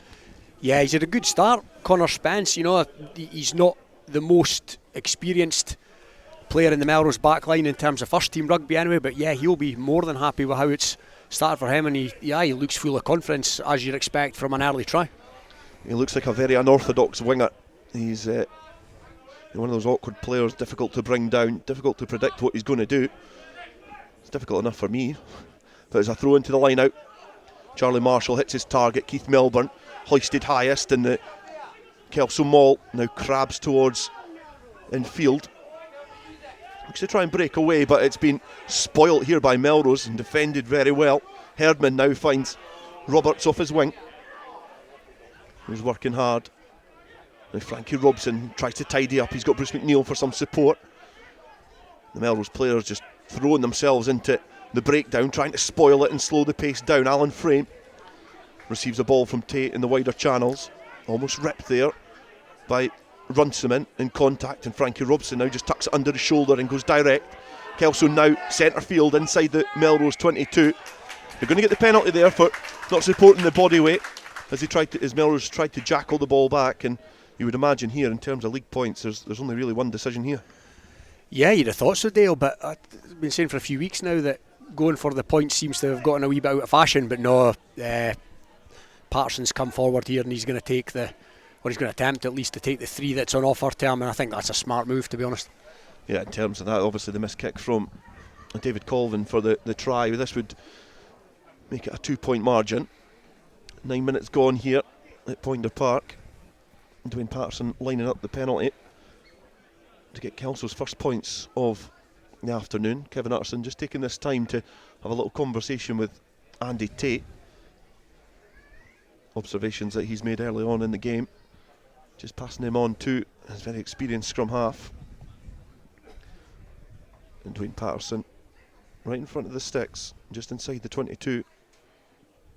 Slowly staggers up to the ball and house it over the cars, part behind the sticks, and that's 3 points to Kelso, and that's a good response from the home side. Yeah, it has been a good response, and Patterson's probably, for my money, the top kicker in this league, and he was never going to miss that. And yeah, I think that first Melrose try just gave the crowd something to think about. It's a big old crowd here, but they've not been overly vociferous so far. And yeah, the early Melrose tries just let the crowd know that they're not here to make up the numbers, obviously.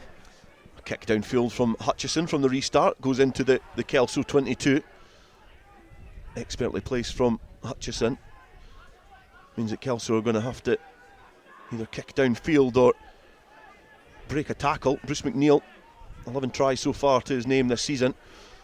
I don't think even he'd fancy trying to score from there. Andy Tate passes back into the 22 where Patterson is lurking. He stabs an awkward kick which is gathered by David Colvin on the 10-metre line. He's run straight into the chest of Keith Melbourne, who just gobbles up the Melrose fullback. Now Bruce Colvin. Hutchison to Brett. Brett now passes the ball to Crawford. Crawford's now got it in the hands of Spence, who looks to break the first challenge. Looked to try and go on the outside, but now Dwayne Patterson was all over that ball. The Kelso players are requesting a penalty from the referee, not given this time. Ball still on our Melrose side. Hutchison passes the ball to Dobie. Dobie with the offload there to Ben McLean. Ben McLean's been scythed down there by Greg Ponton. Now Colvin through the hands. Now David Colvin. David Colvin throws the dummy. He's got a chance here, and in the other corner is Harry Mikowski.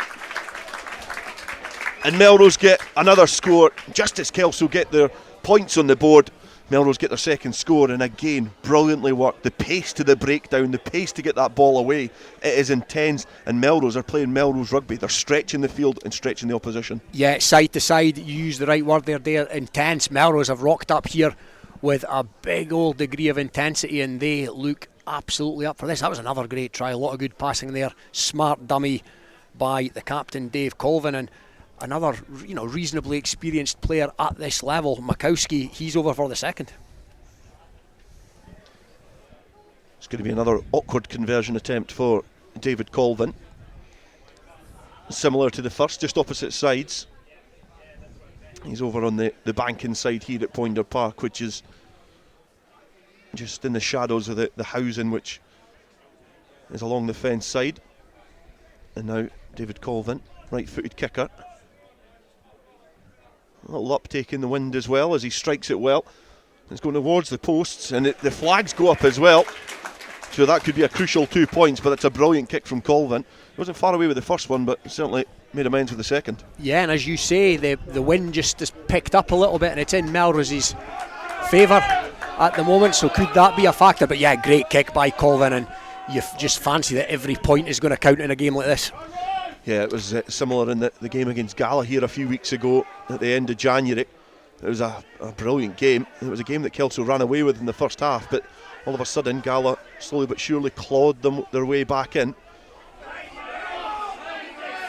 Now Kelso into the hands of Herdman and puts the big fend in and notices a little dog leg in the Melrose defence. Perhaps also a mention there about the no assistant referees for the offside. Melrose looked like they were creeping up behind the referee. Yeah, agreed. And it was very well done from the visitors as Keith Melbourne carries forward. Struggling to get this ball back against an intense Melrose defence. Working hard on the floor as well as Herdman notices some space on that blind side. Mikowski out of position. And it's an awkward ball to try and gather, but he does well. He throws a step in, just not able to break free of the covering defence there from Kelso, but Melrose do well to get the ball back. Rolly Brett having to dig about and get the ball away from the breakdown. Melrose now playing inside their own 22. Colvin, David Colvin this time, looking to get the ball away. Not able to get away at first attempt as he's been shackled by the Kelso defence. Bruce Colvin now finds Struan Hutchison, who kicks a really scruffy attempt to down the throat of Herdman, who just pins his lugs back, looks to go. Dwayne Patterson bouncing off his foot, bounces the other way, but he's been wrapped up by Connor Spence just on the cusp of the Melrose 22. Bruce McNeil now playing scrum half, passes to Dryden, who tips on to Charlie Marshall. Kelso make a yard in that passage of play. Shields now passes to Common, again in the same position as Herdman. Passes on to Frankie Robson, who shrugs the first couple of challenges away. And again, the Melrose defence getting there in numbers, managing just to suffocate any sort of Kelso attack. Any offload not able to be executed either. Kelso centre field. Tate finds Robson. Robson just goes it alone, ducks down, looks to bounce off Ben McLean, but Thomas Brown was there in support. And Tate slowing play down again as Dryden starting this week. Tips on. There's a good offload there to Angus Roberts, who does well to get the ball back on a Kelso side. Now Bruce McNeil lurking round the corner, working hard, and Kelso having to work really, really hard to retain this ball and make any sort of territorial gain, as the Melrose defence is up quickly there, and it manages just to stop Keith Melbourne pretty stationary. Greg Ponton runs an acute line, but doesn't really take anybody. The Melrose defence still holding strong, as it's still play only manages to make the Melrose 22. Tate's got Herdman now. Herdman finds Patterson. Patterson's got some support inside, and Bruce McNeil. He goes straight into Thomas Brown and bounces him off. It's certainly a trait of Bruce McNeil's with the crossfield kick there for Cammy Brown. Cammy Brown has collected that crossfield kick from Liam Herdman. There was a couple of conversations before the game about the selection at fly half, and it's perhaps been justified right there with that slick move behind that ruck. Play was going nowhere. Herdman spotted the gap on the far side, and Cammy Brown gets a score in the corner. Yeah, Finn Russell, eat your heart out. Liam Herdman take a bow. That was a beautiful crossfield kick pass into the grateful recipient hands of Cammy Brown. And yeah, Kelso's attack was just looking a wee bit one-dimensional there. They had plenty phases, hadn't done a great deal with it, but yeah, look up, smart play by Herdman, and Kelso right back in this. They perhaps weren't doing much, but you could argue that by going so tight and going in the forwards, they were really starting to suck in that Melrose defence. It got really, really narrow, and the crossfield kick was well identified by Herdman, and Mikowski was nowhere to be seen. Had to scramble back, and he's conceding a lot in height as well in terms of that aerial battle. Yeah, for sure, and maybe that's something Kelso have identified as Patterson just about to begin his run up here. Conversion attempt on the banking side for Dwayne Patterson. Involved in waves and fits in that passage of play. Now takes centre stage with the conversion. Almost hugging the touchline, and it kisses the upright, as you can probably guess from the size from the home support. So Melrose managed to retain their advantage. It's a 4-point advantage at the moment, and it's Kelso 8, Melrose 12. 18 minutes gone so far in this game, and it's been a bit of a humdinger so far. Yeah, if it continues in this vein, there'll be a happy crowd here. Well, certainly if there are neutrals, they will be so happy if Kelso get beat here. But we're back underway, and yeah, shaping up well so far. Bruce McNeil gathers the restart, and he rolls back the ears and breaks free from the 22. He's now over the 10-metre line, and he's been marshalled there eventually. And it's now Charlie Marshall who carries forward, and it's another positive carry from the young hooker. Hooker's replacing Ewan Knox at the fly half position as Frankie Robson offers himself up to his fly half just to try and sweep things up. Places the ball on the ground, picks it up again and goes forward. A very robust centre, almost bison-like, as Andy Tate spots a gap on the inside. He's trying to go around David Colvin but not able to. His play's now approaching the Melrose 22 again. A couple of lax tackles from Melrose has taken play from the Kelso 22 up and towards the visitors' end of the park as Herdman kicks forward. It's been flat back. It's now looking to be gathered on a Kelso side, knocked on.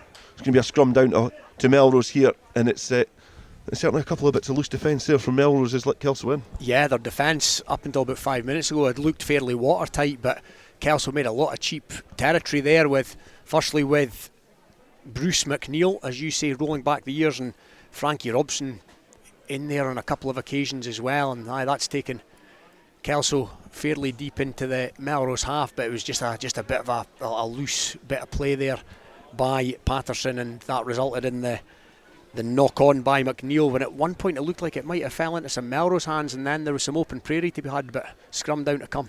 I think that's the danger here. If it does become pretty fast and loose, Melrose do have the skill set in the game to certainly take advantage of that.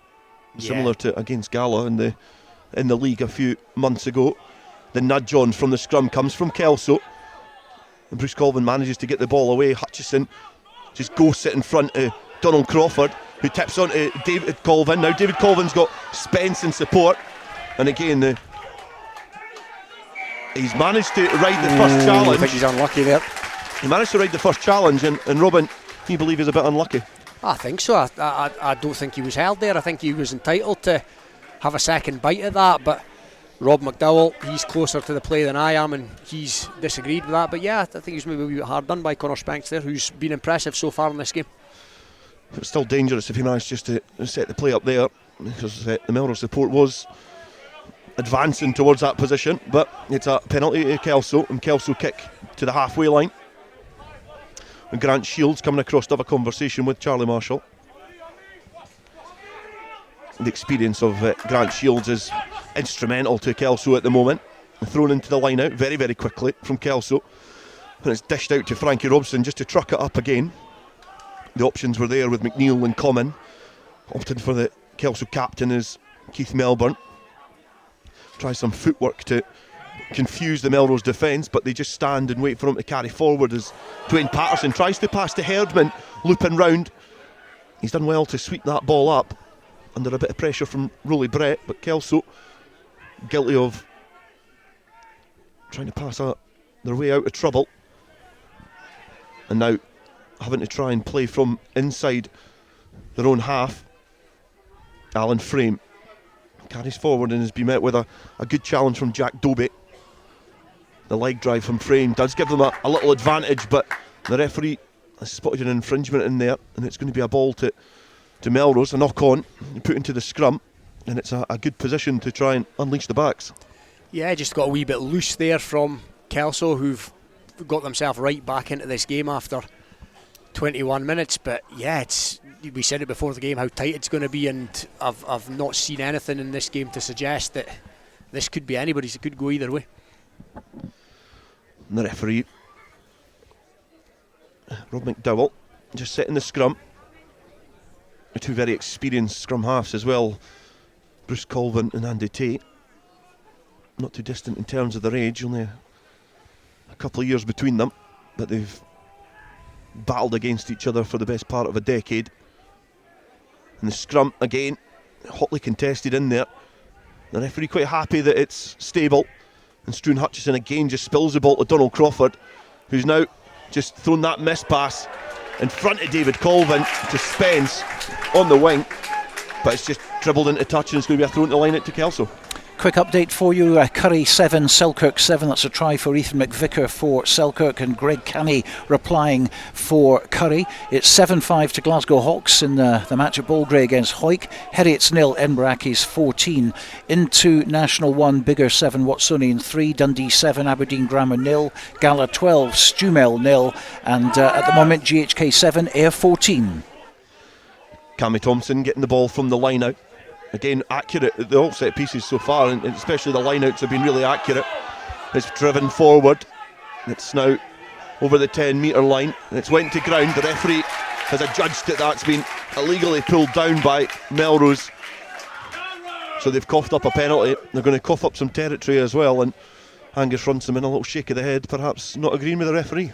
Yeah, and the crowd have just found their voice as Kelso continue to establish a foothold in this game. And yeah, Bruce McNeil there at the resulting penalty, tapping a couple of heads of the Melrose players as is his wont. Yeah, it's all in the best possible taste from Bruce McNeil. Yeah. Grant Shields again having a conversation with Charlie Marshall, just signalling the planned repertoire here from this set piece. Accurate so far at the line out. The hooker who's getting a start here, and it's not accurate there. It's just went through all the hands that were flapping about trying to get that ball back. Not coming back on either side. It was almost gathered at the tail there, but it's been knocked on. It's going to be put into the scrum to Kelso, but it's almost commentator's curse there, isn't it? Just going to say exactly that, Dale. That was right bang in front of us, and you put the curse on it, and it's going to be a scrum to Kelso. And I'd say Kelso probably edged the scrum battle so far. Yeah, I'd agree with you there. They look like they've got a little bit more up front in these early stages. The one thing I did notice about the Melrose scrum, it didn't change too much in personnel than the game against Peebles, but they maintained a level. They didn't seem to drop, which is always the danger with Melrose sides. They're very well tuned and very professional in the way that they approach these games. Andy Tate right in front of us on the stand side here. looking to roll that ball into that scrum. The referee is just going to have a word with the two front rows. Just going to explain exactly what he's looking for at this set piece. More scores in National 2 whilst we're waiting for the scrum to reset. Dundee 14, Aberdeen 0. It's now Highland 7, Stirling County 3. A Scott Fraser try for Highland. Johnny Hope getting a penalty back for Stirling County. Into National 2, and it's Peebles 7, Boroughmuir 7. Kenny Clyde try now cancelled out by Strath Mackenzie, who's got a try for Boroughmuir. Lasswade 8, Falkirk 10, and Kirkcaldy 7, Berwick 5. Berwick went ahead, but now Kirkcaldy have come back into it, and it's Hamilton 7, Preston Lodge 8 in National 2. Ball into the scrum now, and it's fruitful this time. It's starting to twist round, and the referee is signalling at the front there, not driving in straight, but Bruce McNeil is going quickly, taps it and takes it forward. He's got Kevin Dryden just dragging his collar forward, trying to steal any yard that they can. Keith Melbourne now up in the ante as the Melrose players look to jackal that ball back. Andy Tate just signalling to the referee that he believed there was a couple of illegal Melrose hands in there, but play has slowed down. The fizz out of this passage of play has certainly come out of it, as Kelso have to concede a little bit of territory now.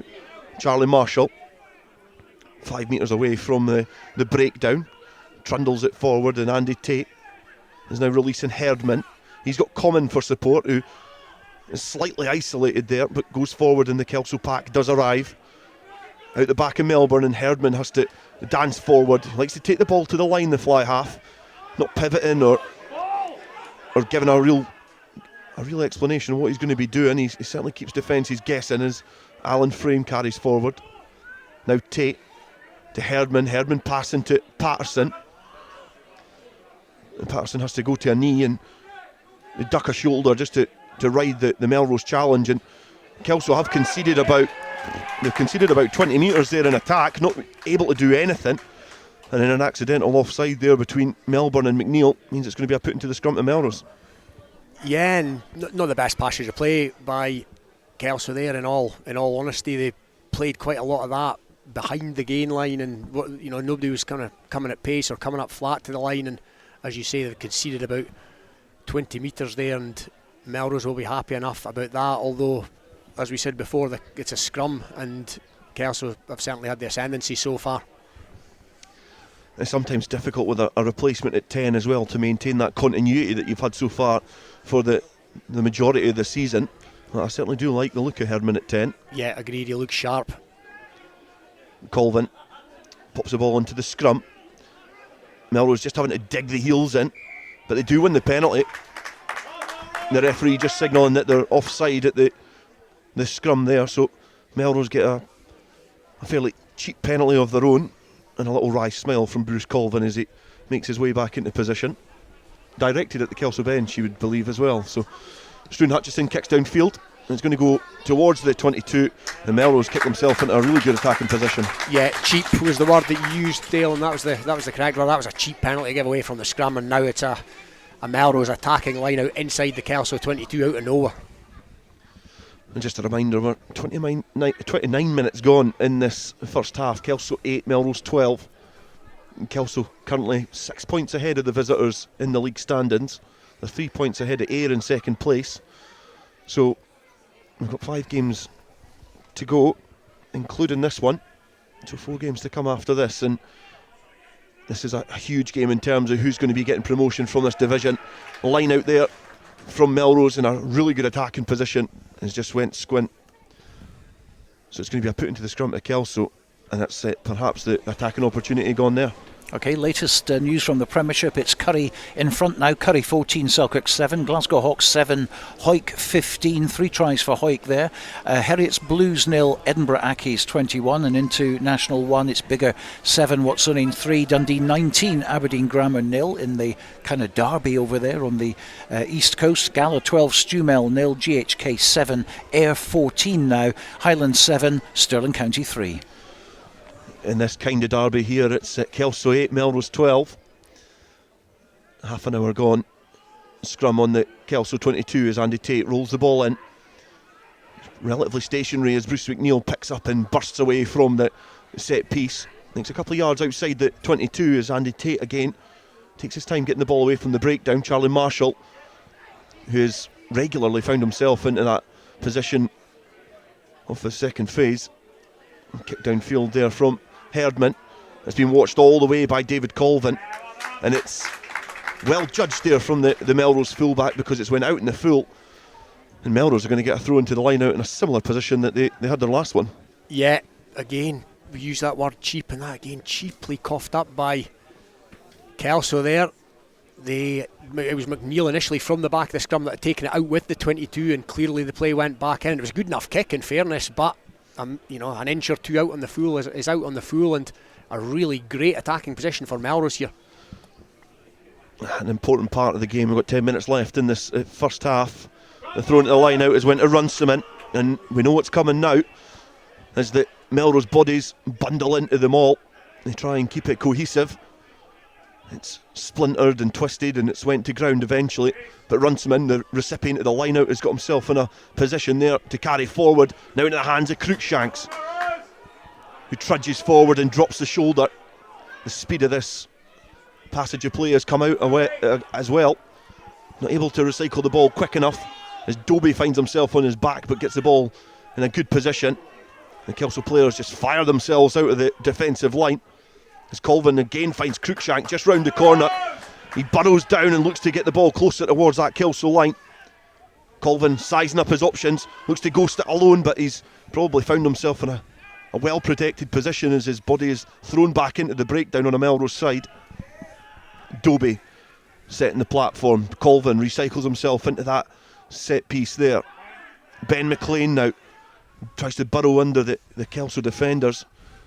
Colvin stretches play a little bit more, tries to get Runciman free. Frankie Robson gets himself over the ball as well. They'll call it.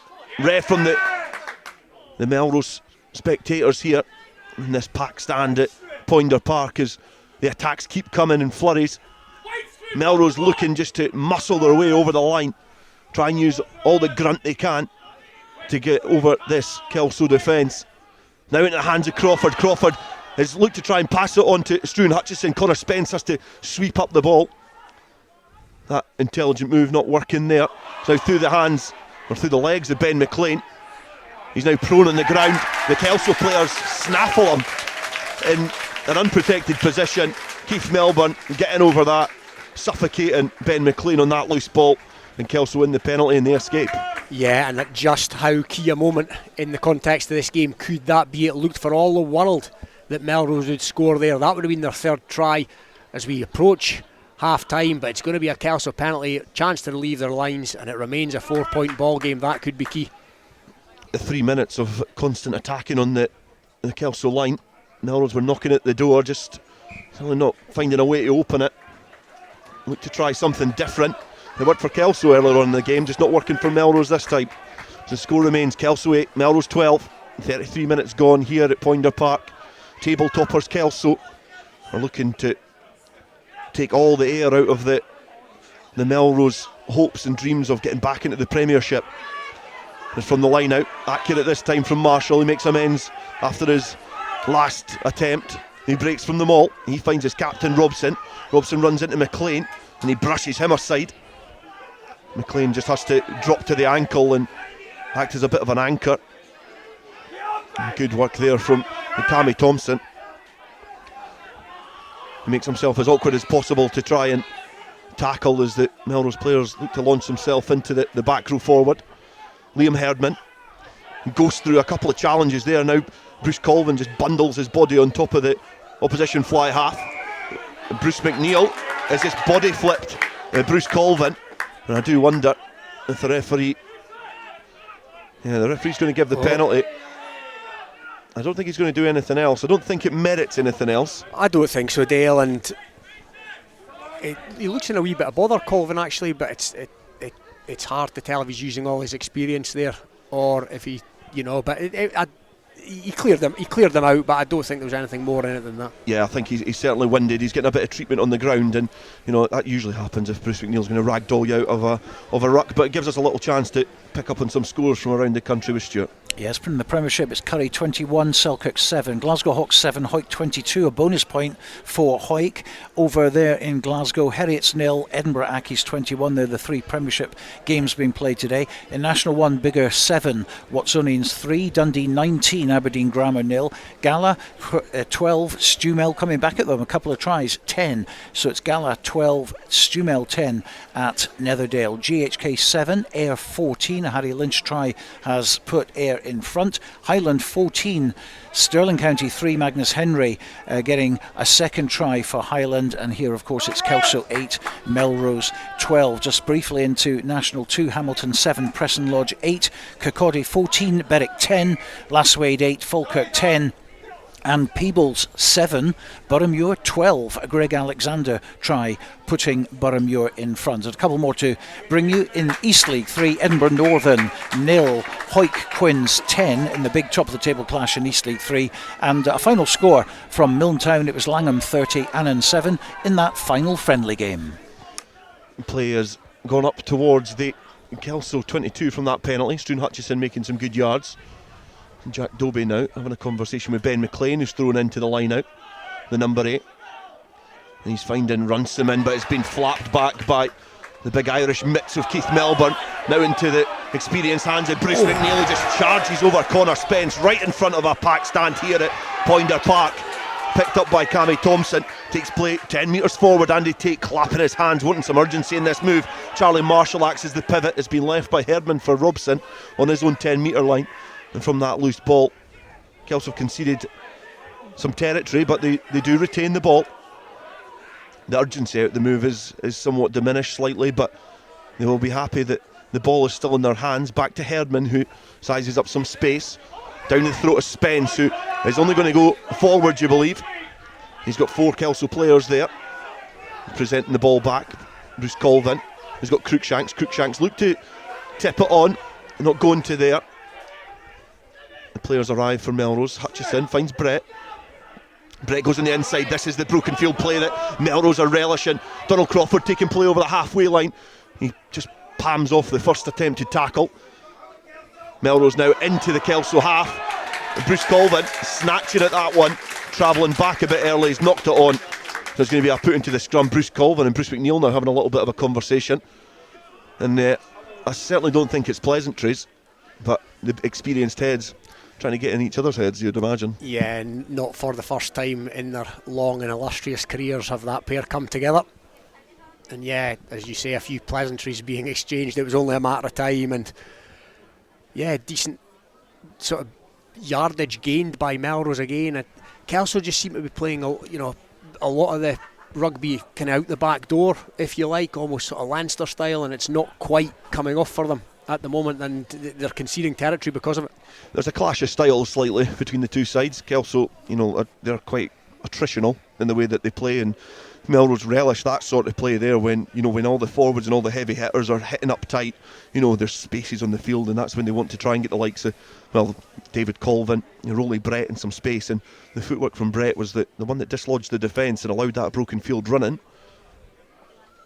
Yeah, Bruce McNeill's becoming more prominent in this game. That's just a few fairly meaty carries he's had in the last sort of 6 or 7 minutes. It's the exact type of impact that Kelso would have been hoping to get from Bruce McNeil when he arrived at Poynder Park. He's been the catalyst of the feel-good factor which has been felt around this club, along with the likes of Melbourne as well. Tate, who's got the ball in his hands, ex-club captain here at Kelso, ex-Berwick player as well, pops the ball into the scrum, into a Kelso scrum which has certainly got the upper hand, and the hand goes up from the referee. The penalty awarded, and it's starting to get a little bit tasty up front. Some afters, some sarcastic pats on the back. It's plenty chit chat. It's certainly what we were going to be expecting in this game. It's approaching half time. Kelso 8, Melrose 12. Do you think either team will be happier than the other at the moment? It's hard to say, Dale. I'll look up at that flag above the changing rooms, and I just see it, just see a wee bit of wind there, and it's going to be in Kelso's favour in the second half, and I just wonder how much of a bearing that might have. But yeah, I think Rob McDowell, the man in the middle, has been pretty good so far in terms of policing this game, and of course he's on his own out there. Yeah, I've seen a couple of times him look to the touchline and then just quickly remember that he is on his own. He's an isolated vessel in the middle of the park there as Melbourne throws into the line out. A couple of disagreements in the stand that the throw into the line out wasn't too straight, but Kelso truck it forward. They've splintered the Melrose defensive maul, and Charlie Marshall's just been shot out of a cannon towards the Melrose 22. The ball goes loose. Tate manages to get Herdman. Herdman's trying to get Patterson into some space, but he's been wrapped up by Crawford, and that, for me, well, it looked like it was a penalty for a different reason, but Struan Hutchison takes a quick penalty, looks to go from his own 22. Colvin now, he's got Dryden for a little bit of company, but into the hands of Cruikshanks. Melrose looking to play a game at a higher tempo. Cruikshanks again, just tucking it under the arm, going forward. He's not got support there quickly. Runciman looks to try and get there. The referee signalling to the Kelso players to get their hands off the ball as Colvin finds Hutchison now. Brett's got some support there in Donald Crawford. He's got some company in a big Irish second row, and Keith Melbourne, who looks to strip the ball from the Melrose outside centre. Colvin finds Struan Hutchison again. He just pings the ball downfield, and Bruce McNeil is just lurking in behind there, keeping a keen eye on that, just so he can see it goes out in the full, and that is going to be the final play of this first half. That is perhaps one of the quickest 40 minutes of rugby I've seen in a long time. But at half time here, it's Kelso 8, Melrose 12, and it's been a great start for Melrose. They got the opening score through Connor Spence. There was a penalty from Dwayne Patterson after that, but Harry Mikowski got a quick fire second score for the visitors, and Liam Herdman was the orchestrator of the next try for Kelso. It was a crossfield kick to Cammy Brown, and he gobbled that one up, scored in the corner, and it makes it the game that we've got just now. And you would say on the balance of play, I think the happier of the two sides would be Kelso, because I think there's been opportunities that Melrose have left out in the park. Yeah, I think Kelso have had plenty of possession without doing too much with it. Melrose have certainly had more of the territory, you'd have to say, but yeah, I think Kelso will be fairly pleased. 4 points down going into half time with what wind there is at their backs in the second half. It was certainly a lightning opening 20 minutes here, and then it somewhat died slightly. The niggles started to come out, the errors started to come out as well on both sides. But in terms of this score, it probably, if it was to stay the same, it doesn't really do anybody any favours apart from air. Yeah, you're right. I was just going to ask you the same thing. Does this do anybody any favours? In all reality, do Melrose need to come away with this with 5 points and deprive Kelso of anything? I think they do. I think they certainly do. There's obviously a huge game to come up later on this month, in a couple of weeks' time. It's going to be the men from Millbrae, Ayr, who come to Poynder Park to what could potentially be first versus second. It could also be, it could be the fabric of the national one might change by then. But there's some other huge games in terms of Melrose still have to go to Netherdale to play a rejuvenated gala as well. So a win for, I think in terms of the games that I've covered over the last few years, there's rarely been a game that when both sides are desperate to win and they need to win to keep their hopes alive, because you feel that if Kelso lose this game against their close rivals, which they've already done against Gala, it puts a lot of pressure on that Ayr game. Yeah, and I think it's almost, as I said to Stuart pre-match, it's almost a carbon copy situation. If Kelso lose today here at home, having lost to Gala, it's almost a carbon copy of Gala last season in the same position. Kelso could potentially do a Gala. You looked at the fixture list with 8-9 games to go. They've got the teams around them to play at home, and does that actually turn out to be more of a hindrance than a help, in terms of a pressure? Because if Gala can come here and win, and Melrose can come here and win, then sure as you like, Ayr can come here as win, and that'll be in the Kelso heads as well. But there's 40 minutes to go. Kelso playing with a wind. I don't think they'll be too despondent in there. Yeah, just a reminder that the heavy artillery of Kelso will be playing with the wind at their backs in the second half, and I don't know if that is a positive for the home side or if it's something that will play into their mind. But there's a lot of twists and turns yet to go in our second 40 minutes in this top of the table clash in National 1, and at half time it is Kelso 8, Melrose 12. Based in Galashiels but covering the whole region and beyond, Borders Mortgage Hub is your one-stop shop for all things mortgage related in the Borders. Visit us at bordersmortgagehub.com or call us on 01896 807 008. That's 01896 807 008. Borders Mortgage Hub. Mortgages for the Borders in the Borders. Hi, Nicky Walker here, Curriculum Manager for Borders College Sport. Are you passionate about sport? If so, then look out for the return of our Borders College Rugby, Football and Hockey courses in early 2023. Borders College, regionally focused, globally engaged. To commemorate the 7th anniversary of the opening of the Borders Railway, an 8 DVD box set is now available featuring the complete series Borders Railway from start to finish, plus the full hour-and-a-half documentary 5 Years On, which examines the possibility of an extension to Carlisle, plus extra features including a cab journey along the entire Borders Railway, all for the special price of just £14.99, including post and packing. You can get your copy direct from hotdisc.co.uk/shop. That's hotdisc.co.uk/shop. The 8 DVD box set is available now. You've tuned at an affordable price. Up here in a You Tackle the Ball, We'll Tackle the Weather. For when the heavens open. Borders Rugby TV's charity partner Evie's Baton Journey is having a ball on March the 25th at Springwood Park, Kelso. Tickets and sponsorship details are now available on the official Facebook page, which you can visit from bordersrugby.net. Evie's having a ball, March the 25th, Springwood Park, Kelso. This is Yes, one or two problems there. It's half-time here at Poynder Park. It's Kelso 8, Melrose 12. We can go to the Gites now, and waiting for us there, Sam Matthews, Peebles against Boroughmuir. Half-time at the Gites, and the score is 12-all. Peebles scoring a try either side of Boroughmuir's 2 tries after they dominated most of the first half here. Kenny Clyde scored in the first 5 minutes to set Peebles off and rolling, but then sustained pressure from this visiting side that have clearly come here with the intention to get points on the board today. Managed to put themselves in the lead, but just before half-time, veteran of the club Neil Hogarth scored a try after a poor kick return from the Boroughmuir side to take the teams into the sheds at the half. Scores Peebles 12, Boroughmuir 12. Okay, thank you very much indeed to Sam Matthews there. Let's have a look at some of the score lines as they're coming in at the moment. It's half-time at Currie, Meleni Park, and the score at the moment is Currie 21, Selkirk 12. Tries for Ethan McVicker and Ryan Cottrell for Selkirk there. They're doing pretty well, 21-12. Don't forget they've only lost once away from home this season, which has been tremendous record for them. Of course, only going down at Rayburn Place with literally the last kick of the match. But they're trailing at the moment 21 points to 12. Glasgow Hawks 7, Hawick 27 is a half-time score at the moment. So the bonus point in the bag for Hawick, still unbeaten, still wanting to bring that Bill McLaren Shield back later on today to Mansfield Park.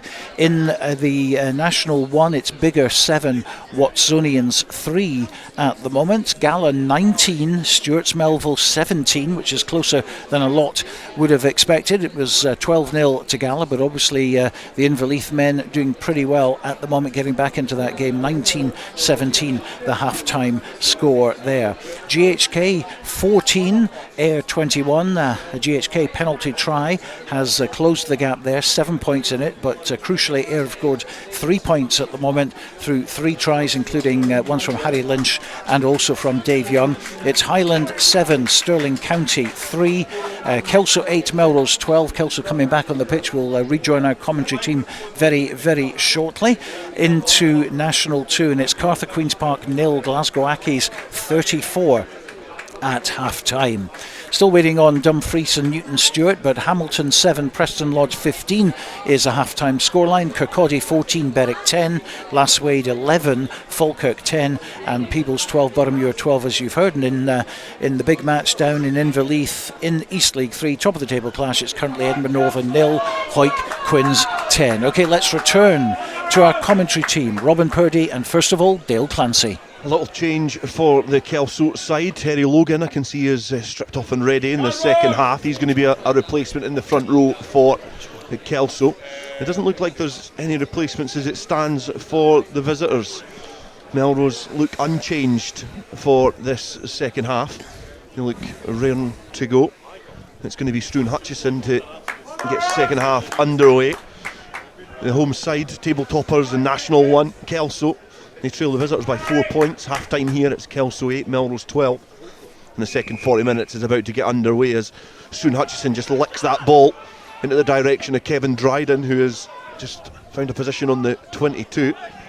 Andy Tate just slapping the backs of some of the forwards to protect that ball as he gets in a position just to just box kick it downfield. Will Ferry was trying to get his hands in the road, but David Colvin does well to gather that ball. He's got Cammy Brown wraps round his ankles, but Melrose get the ball back. Cruikshank carries it into Melbourne.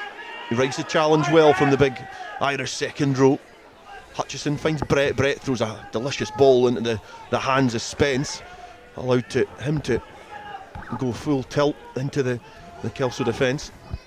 Hutchison deep in the pocket, kicks downfield. The wind slightly died down, just had a little glance at the flag that Robin Purdie was keeping an eye on in the first half. But Greg Ponton has kicked a brilliant ball downfield from his own half. Raises his hand in the air just to explain that he believes that's a 50-22, and it certainly was, and it was a good one at that. That was a beauty, Dale, and we talk about big moments. We mentioned a couple in the first half, and again in the context of this game, that's a bit of a power shift. And yeah, great attacking platform for Kelso once again. A good start to the second half for the home side. It's the exact response that Kevin Utterson and McMinto, etc. would be looking for in the Kelso bench. And now the ball is protected inside that driving maul. It's twisting and craning into a more favourable position for the home side as they try to manipulate this Melrose pack. It's now gone to ground. The referee keeping a keen eye on that. All the Melrose players are digging about in there, and it looks like it's came back on a black and yellow side. A dip of the shoulder as Kelso look to try and break free from inside their own 22, slightly isolated there, but do well to get the ball back as Hutchison kicks a high ball downfield. It's went over the touchline there, and that's a brilliant kick, a brilliant clearance kick from the fly half as the wind picks up again. But Melrose still camped inside their own half. Yeah, a net gain there for Kelso, but they'll be annoyed that they didn't make more of the attacking line out after the wonderful 50-22 by Greg Ponton. But all to play for here, and again, reasonable attacking position from which Kelso can operate. You feel this game is going to be tense between these two sides this second half. There's going to be a lot of nerves coming into it, but no nerves shown there by Marshall and Dryden at the back of the line out. Angus Roberts coming out off of his wing to offer his services up in midfield. And Bruce McNeill then trudges the ball forward. Keith Melbourne pirouettes out of the first challenge from Rolly Brett. Andy Tate still using the same side, the blind side here as Kevin Dryden goes forward. Again, Bruce McNeill just picks and goes. Tries to steal a yard or two. Charlie Marshall now pivoting and doing exactly what he did in the first half. He didn't find a Kelso hand, but Dwayne Patterson has just opted just to nudge it forward, and it's went out in the full on the 10-metre line there. He just looked like he was just trying to make something out of nothing after an error there from Charlie Marshall, because he did the same as he did in the first half with the loose pass. Yeah, and it's as we've said before, they're playing this stuff behind the gain line and it's just not coming off. But I think what Melrose have done here, in all fairness to them, Dale, is they've never allowed this crowd to get going. You know, we were here last season, big wins against Melrose, big win against Gallen. The crowd were a 16th man, and I think maybe the team, the players could just do a wee bit of a lift from this massive crowd here. It's always a nervy position to be in when you're top of the pile and you've still got games to play. You don't know what the final picture is going to look like in the league. It's passed there into the hands of Rolly Brett and it's just shot straight out of them, but it's ended up in the hands of a Melrose player. But the counter-ruck comes in from Kelso. Centre field just outside of the Melrose 22, and Frankie Robson was the player who emerged from that cluster of the black and white hoop jerseys as Melbourne gets the ball through his hands. He finds Cammy Thompson. Takes play towards the Melrose 22 again. Marshall pivoting this time, opting just to keep it in his hands, and he goes on an arc and run. Looks to try and pick a gap somewhere. Herdman fires to Patterson. Patterson spots some space in behind. David Colvin is going to have to watch this because he's got Cammy Brown in for support, who puts the late shoulder in there as well. And certainly needs to keep his anger under wraps here and control that to not give away any cheap penalties or free kicks. As Colvin from the free kick kicks downfield up to the halfway line. Dwayne Patterson, who's lining up an audacious drop kick. And it's the first spiral drop kick I think I've seen in a long time, but it's had the right direction, just not the right distance, and it's going to be a 22 drop out to Melrose. Yeah, I don't know, Dale, if that was the act of a man that is just starting to feel that Kelso's attacking game's just not quite on point, and Melrose defence is pretty firm, and Kelso, just look a wee bit devoid of ideas at the moment in an attacking sense. They certainly have been well scripted in the backs, but I think Melrose are reading that script to a T so far as Ponton from the 22 dropout finds Patterson, who again puts boot to ball. There is a definite tactical decision to try and use the spaces in behind. Another 50-22. Yeah, and in behind the Melrose defence, they're certainly spotting that there's some spaces to be had there. And the touch judge on the far side that eventually changes his decision, and it is going to be a Kelso throw into the line out. I did wonder. Yes, we could say that he is wearing Melrose colours, but it was perhaps he wasn't in the position to make that decision, and it's not his to make. The match official, Rob McDowell, is the only official here this afternoon in National 1. The throw into the line out does find Cammy Thompson, but the penalty comes Melrose way, and again Kelso not being able to make their territory and their advantage count, and they're going to give the ball back to Melrose to kick downfield. Yeah, they're the architects of their own downfall here, Kelso. It's been a sprightly start to the second half. We're 6 minutes in, and it's been all Kelso, if you could say that, certainly from a territory perspective, but they've just not done too much with it, and there's just too many errors at the moment. It's been a scrappy start to this second half. It's 7 minutes old. It's still no score in the second half. It's Kelso 8, Melrose 12.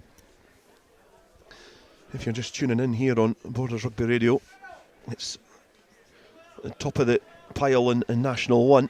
It's a 3-horse race at the moment, and we've got 33 minutes to see how the rest of the season is going to pan out for both of these sides. The throw into the line out on the 10-metre line has been well executed there by Melrose eventually. Grounds to a halt, but they get the penalty from the referee. Bruce Colvin looks to go quickly, but then thinks again. And it's another cheap penalty, and in a minute's time, they've went from their own 22 up to the halfway line, get the penalty, and now they'll be looking towards that Kelso 22.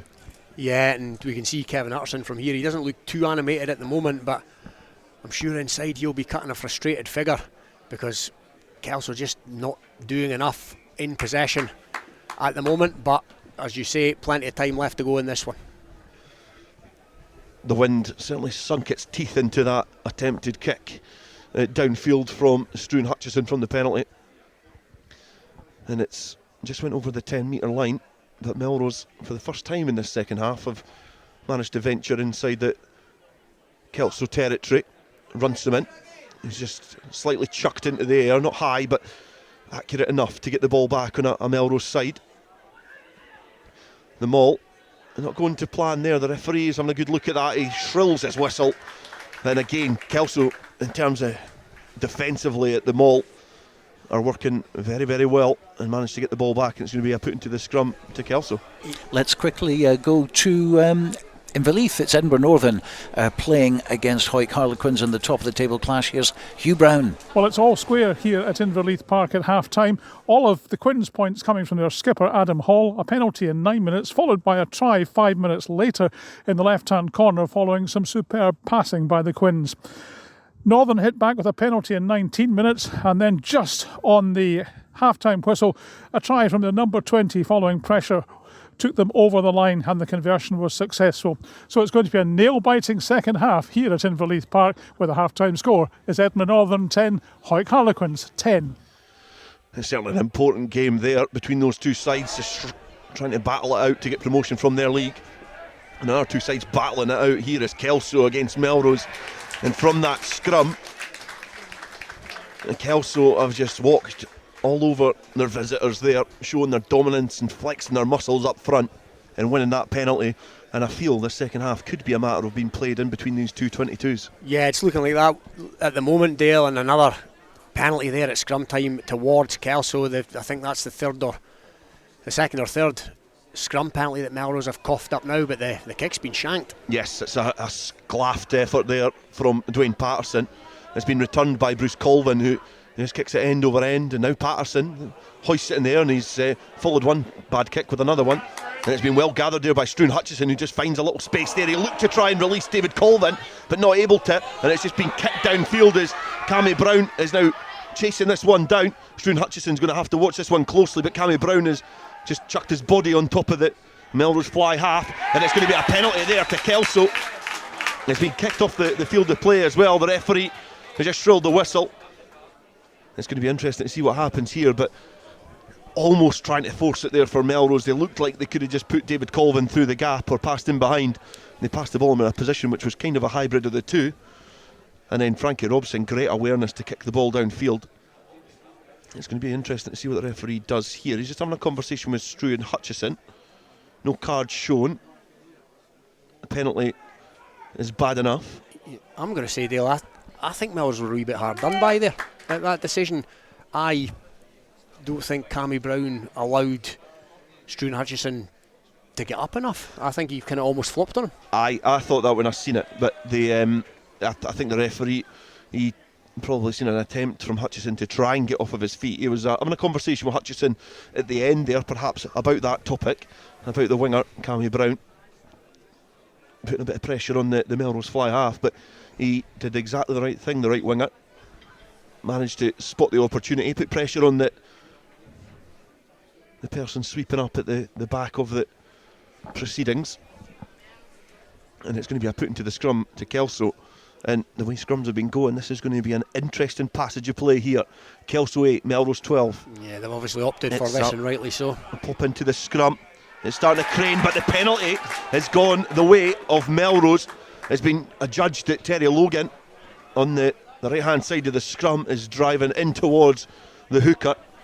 So an infringement in the front row, and that is another opportunity there for Kelso in an attractive attacking position that has passed them by. Yeah, and you wonder how many of these they're going to come up with. Kelso attacking opportunities that literally come to nothing, and yeah, does it start to ebb into the confidence, and as the clock ticks down, it start to play on the minds?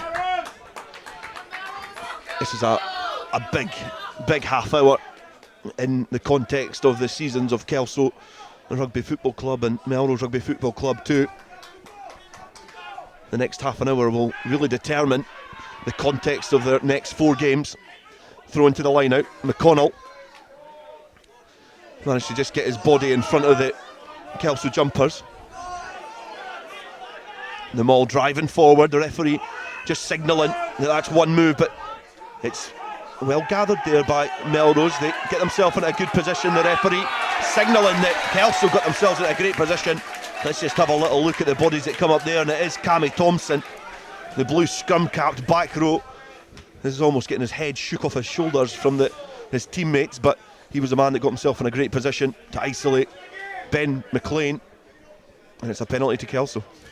Yeah, and it's right in front of us here, that play, and he latched onto it straight away, Thompson, and it looked for all the world that the penalty was coming, and that's exactly what happened. But it was a good rolling maul from Melrose, but as you say, McLean just got a wee bit detached, a wee bit isolated, and you don't get long nowadays. It's a difficult skill if you're going to latch away from the maul. You really need, the support there, and sometimes it does. The momentum from the maul twists your supporting players out of the road, but the flap at the line out there, Ross McConnell almost brought that back on a Melrose side, but it's going to be a Kelso scrum. It's going to be a put into the scrum, and Kelso slowly getting towards that scrum position. Andy Tate having a conversation with Herdman and Patterson in midfield. Frankie Robson, who's lining up in the outside centre position. Cammy Brown just lurking in behind, quite flat for a right winger behind that scrum. It certainly looks like this is a planned strike move off of the back of the scrum anyway for Kelso.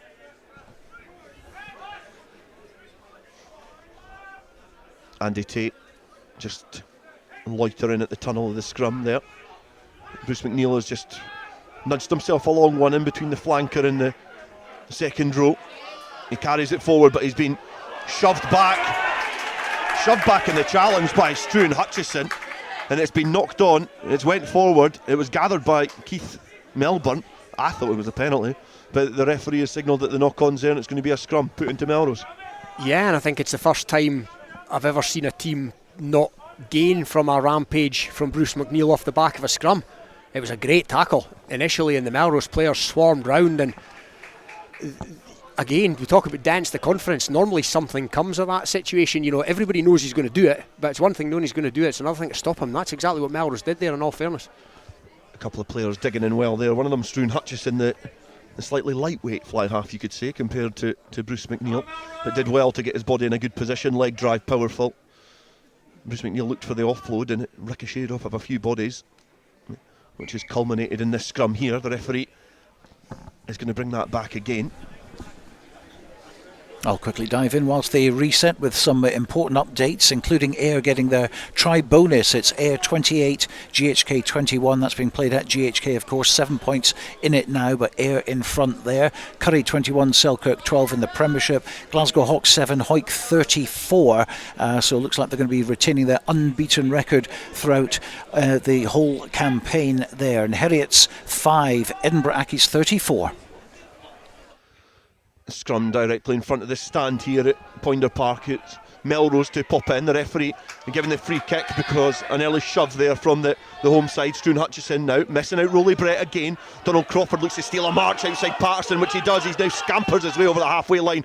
An offload to Spence, who breaks free from the first challenge. Dryden is hunting him down. He had a target in his back there, the Melrose right winger. And the back row forward just hunting him down.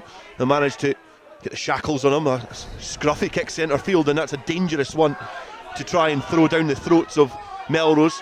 Donald Crawford has made an absolute meal of that in the backfield. It's just got caught under his legs. It's now came back to Harry Mikowski, who just tries to howk it downfield. Greg Ponton has gathered it, passes to Bruce McNeil, and it's been a foot has brushed the touchline on the far side, and that is perhaps the most obscure minute of rugby I've seen between these two sides, because it was a couple of mistakes which weren't capitalised on. A great defensive tackle from Kevin Dryden, but after that it was a little bit of a catalogue of errors. But Ponton's foot into touch gives us a little bit of a breather. Yeah, hear him, scare him stuff, Dale, and that's a bit of a let-off for Melrose there again. Great attacking position they were in, and then it was them that coughed it up, and it's almost like both the teams are trying to hand the ascendancy to the other. Bruce McNeil is gesturing with his arms out wide to the referee, who quickly marches him back into position. So there's certainly frustration starting to show amongst both sides. Still 8 points to 12 to the visitors Melrose, in which would be a huge win, but perhaps a point tally that neither team would welcome. The driving maul there from Melrose makes its way up towards the halfway line. The heavy bodies of Kelso just dig their heels into this turf at Poynder Park as Bruce Colvin, his box kicks out of the back of the maul, and surprise Bruce McNeil was there to offer his services for the home side to put the scrum half under some pressure. Now the defensive line needs to come across. Andy Tate spotting some space on that far side. Cammy Brown has just gathered that and galloped forward. He's broke free from the first two challenges. He had some support there from Dwayne Patterson, but not able to get it. Rolly Brett now lurking round the side of that rut, just not able to gather it. It's a knock on there. But this game is starting to break free, and you can see a couple of hands on head for Melrose. They're puffing, and perhaps it illustrates why there was gaps on this far side there in the defence. Okay, more updates for you, and Ayr have scored their 5th try, but GHK have scored their 4th. There's a game going on there in Glasgow. GHK 28, Ayr 35. Curry 21, Selkirk 12, Glasgow Hawks 7, Hawick 34, and Heriots 5, Edinburgh Accies 34. Latest scores in National 1, it's Biggar 17, Watsonians 3. By the way, Kelso Sharks have gone ahead against Watsonians, second 15, 24 points to 21, if that's any consolation to Kelso at the moment. Dundee 47, Aberdeen Grammar 0. It's Gala 31, Stumel 22. Mentioned GHK 28, Ayr 35. It's not over there yet, I can assure you. Highland 28, Stirling County 3. They get their bonus point. And here it's Kelso 8, Melrose 12 still.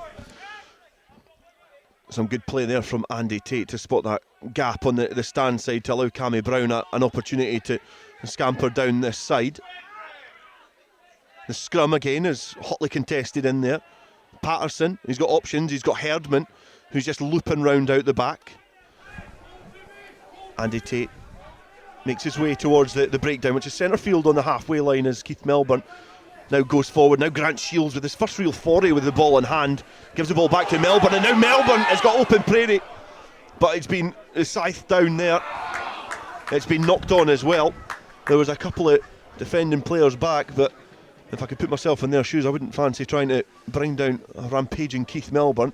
And there's a head injury, but again, this game is starting to break free, Robin. Yeah, there's space opening up all over the place at the moment, Dale, and some of these players look a bit weary of limb as well on both sides, you have to say, and there's 20 minutes left on the clock here, 20 huge minutes in the context of this season, and I feel that Kelso need to get something from all this possession, because a team of Melrose's quality, they're going to have a purple patch still somewhere in this game. Running repairs now, Cammy Brown getting his nose sorted, a head injury on the far side. It's still Kelso 8, Melrose 12, and it'll give us a chance to hear some other scores around the country. Let's go to National 2. Cartha Queen's Park nailed Glasgow Accies 34. It's Hamilton 19, Preston Lodge 15, which could be a good result from a Berwick perspective, because Berwick are behind at the moment at Kirkcaldy 26-17. They're looking for a fourth try bonus, are Berwick. Kirkcaldy have got it. Lastwade 14, Falkirk 24, and Peebles 36 now, Boroughmuir 12, 6 tries including a brace from Ian Chisholm. Ian Chisholm, a self-proclaimed fourth best fullback at Peebles during his pre-match analysis ahead of the game against Boroughmuir. He's certainly worthy of his spot at fullback now, the Peebles coach. But back here it's still finely poised in this National 1 game. Just a reminder, Kelso are top of the pile. They're on 75 points in the league, 3 points ahead of Ayr, who are winning their game at the moment. A further 3 points back are Melrose, who are leading, the league leaders at the moment, and a replacement is going to see Will Owen come onto the field of play. The head injury was for Ben McLean. He's trying to see if the repairs have been made, but it looks like Ben McLean his race has been run, and he's making his way just underneath the posts at the moment, and that was a vital tackle, certainly showing he can put his body on the line for the Melrose cause, because Keith Melbourne was building ahead of steam over on that far side. Yeah, it's a blow that for Melrose. He's put himself about as he always does. Ben McLean, good player. Scrum inside the Melrose 22. The nudge comes on from Kelso. It's hastily hacked away there by Hutchison, and it's a brilliant kick as well from the fly half. He manages just to get it over the halfway line, which is perhaps another H, which I couldn't have managed in that alliteration that just came out my mouth there. But it was a good clearance kick from Hutchison and relieves a little bit the pressure from Melrose. Yeah, and it's not the first time he's done that in this second half into what wind there is. He's made all the 40 metres there, strewing Hutchison, and gives Melrose just that wee bit of respite. Charlie Marshall thrown in a shortened line out, 5 bodies in there. They go towards the tail, they lift Dryden is not able to get the ball under control, and then it is Cruikshanks at the back of that line out who's able to gather it. Hutchison's now got some big hitters in behind, but Rolly Brett looks to stab it behind the defensive line, but just not able to get the momentum in that grubber kick. Now in the hands of Colvin as Cammy Brown returned it. He's found some space, he's managed just to turn Herdman, and if he gets the bounce of this ball it could be fortunate, but it just bounced straight back into the hands of Herdman, who just puts the ball out the field of play, tries to banana kick it downfield. He makes some good ground, but it's going to be a throw into the line out to Melrose. Yeah, Herman might have been better served keeping it in the field of play there, because there was some open prairie behind the Melrose defence, but he opted for the banana kick. He's made reasonable distance, but Melrose still with the territory here, and they've just bought a bit of a breather, having been camped in their own half for so long. Sandy Fairbairn is going to retain the thrown into the line out duties. Ben McLean has had a couple of them as well, right at the back of the line out. They're looking, Kelso managed to get a couple of lifters up, but that's been brilliantly gathered by Callum Cruikshanks, and he's been hoisted into the air, and he comes down with a thud, so certainly that'll be that part of Poynder Park level. The Melrose players filter into the midfield position. Hutchison defensively cut out there. His options as Dwayne Patterson just fired himself up into the outside centre position.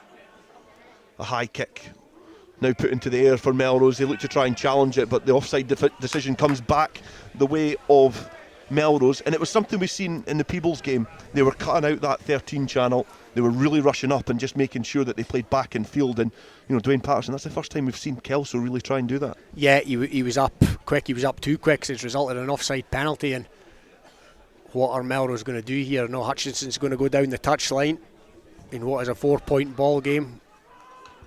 I think that's a decision which shows how many points Melrose need. I think they know that they need to come down here and realistically get 5 points, because they're relying on results elsewhere. Everything is out of their hands. Their destiny is certainly in the realms of other teams. Those other teams round about them. They're in the realms of stopping Kelso from getting anything as well. It doesn't look like Kelso are going to get 4 tries. No, they're not going to. Melrose aren't going to get 4 tries with lineouts like that, because it's just went to the tail. The jumpers at the front just not able to get their communication right. It's fell in the hands of Dryden and then kicked downfield from Herdman. They're letting this one bounce. David Colvin better be quick to this ball, because he's got some pressure on him. Frankie Robson's tipped on to Cammy Brown. Cammy Brown's now got the corner. Is he going to ghost in? He's got Bruce Colvin for company, who just throws his shoulder into the legs of the Kelso winger. The referee has adjudged that there's an infringement in there as well. So, baby brother was saved by the older brother. He was pinged for holding on there, and he was never held on. He was never held on to in a million years. In fairness to Cammy Brown, no wonder he's irate. Yeah, to the tackler there from Bruce Colvin. He didn't really go in with his arms, to be fair. He just launched a shoulder in. But Cammy Brown, I feel, was a bit too pedestrian. I feel if he really backed himself and went for that corner, he could have really given himself more of a chance to get in behind that Melrose defence. But the defensive effort from Bruce Colvin again shows his experience, just tracking back into that corner and thwarting that attempt. And now Sandy Fairbairn has the task of throwing into the line out with the likes of Tam Brown in there, runs them in. They go to the tail that they've got McConnell, who's gathered that ball on his outside shoulder, and the sarcastic applause comes from the Kelso supporters. That's not the Melrose fans applauding a brilliant line out. It is a squint throw into the line out, and Logan Kirk is going to come on, and I wonder if it is going to be for Sandy Fairbairn. Yeah, Fairbairn's arrows have been not the best since he replaced Ben McLean in the throwing department, and yeah, I think he's put himself about. He's played pretty well around the park, Sandy Fairbairn. I'll be quite impressed with him this afternoon, but Melrose have made possibly a needed change there to bring on the replacement hooker for what's going to happen on the touchline for the remainder of this game. It's certainly been a positive that Melrose have a player who is packed down at number 8 that can throw in accurately to the line out, which means that the likes of Fairbairn can concentrate on the things he does up front and carrying the ball, but when the duties of throwing into the line out have been placed on him, it's a difficult one for him. The throw in, the scrum there, the pass from Andy Tate was under a bit of pressure from Bruce Colvin, and it's going to be a scrum again, and by the time these guys get set up, we'll have an update on the picture from around the country. Yes, in East League 3, that top of the table clash is getting really exciting. Edinburgh Northern 22, Hoyt Quinns 24 at the moment. In the Premiership, it's Curry 26, Selkirk 17. It's Glasgow Accies 7, Hoyt 34, and Herrick's Blues 10, Edinburgh Accies 39. In National 1 at the moment, Biggar 22, Watsonians 3, Dundee 47, Aberdeen 0, Gala 45, Stumel 22, GHK 28, Ayr 42, Highland 28, Stirling 3, and it's still 12-8 here.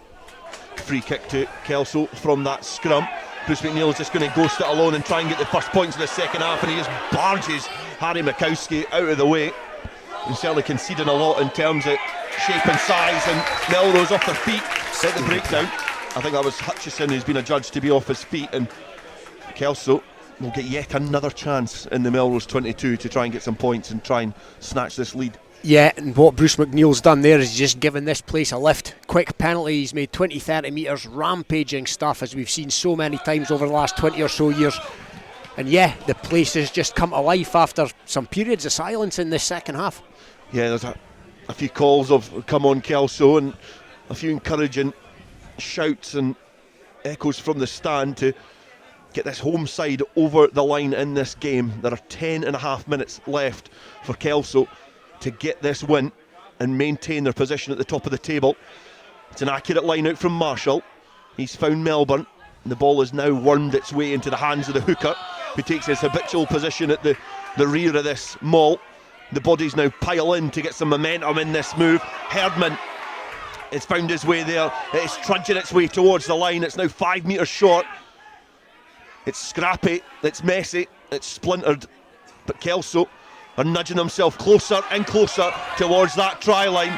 They get the bodies down, they get the ball grounded. The referee has signalled that the score has been awarded, and Kelso, for the first time in this game, take the lead.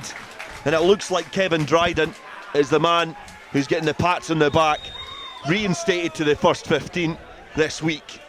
And he gets a score, and it's now Kelso 13, Melrose 12. And on the balance of play in this second half, certainly the balance of possession and territory, you have to say that is deserved from Kelso. They've made hard work of it, they've huffed and puffed, but that was very, very well executed. The backs knew when to come into that, they provided the impetus, and Dryden, when the pile of bodies broke up, he emerged with the ball, and how big a moment could that be? I think we were just waiting on everybody to come out of the stands onto the pitch, because I think every single Kelso player pretty much was there on the field of play. There is going to be a replacement as well, just as Dwayne Patterson's lining up this kick. Angus Common is going to be replaced by Fergus Common,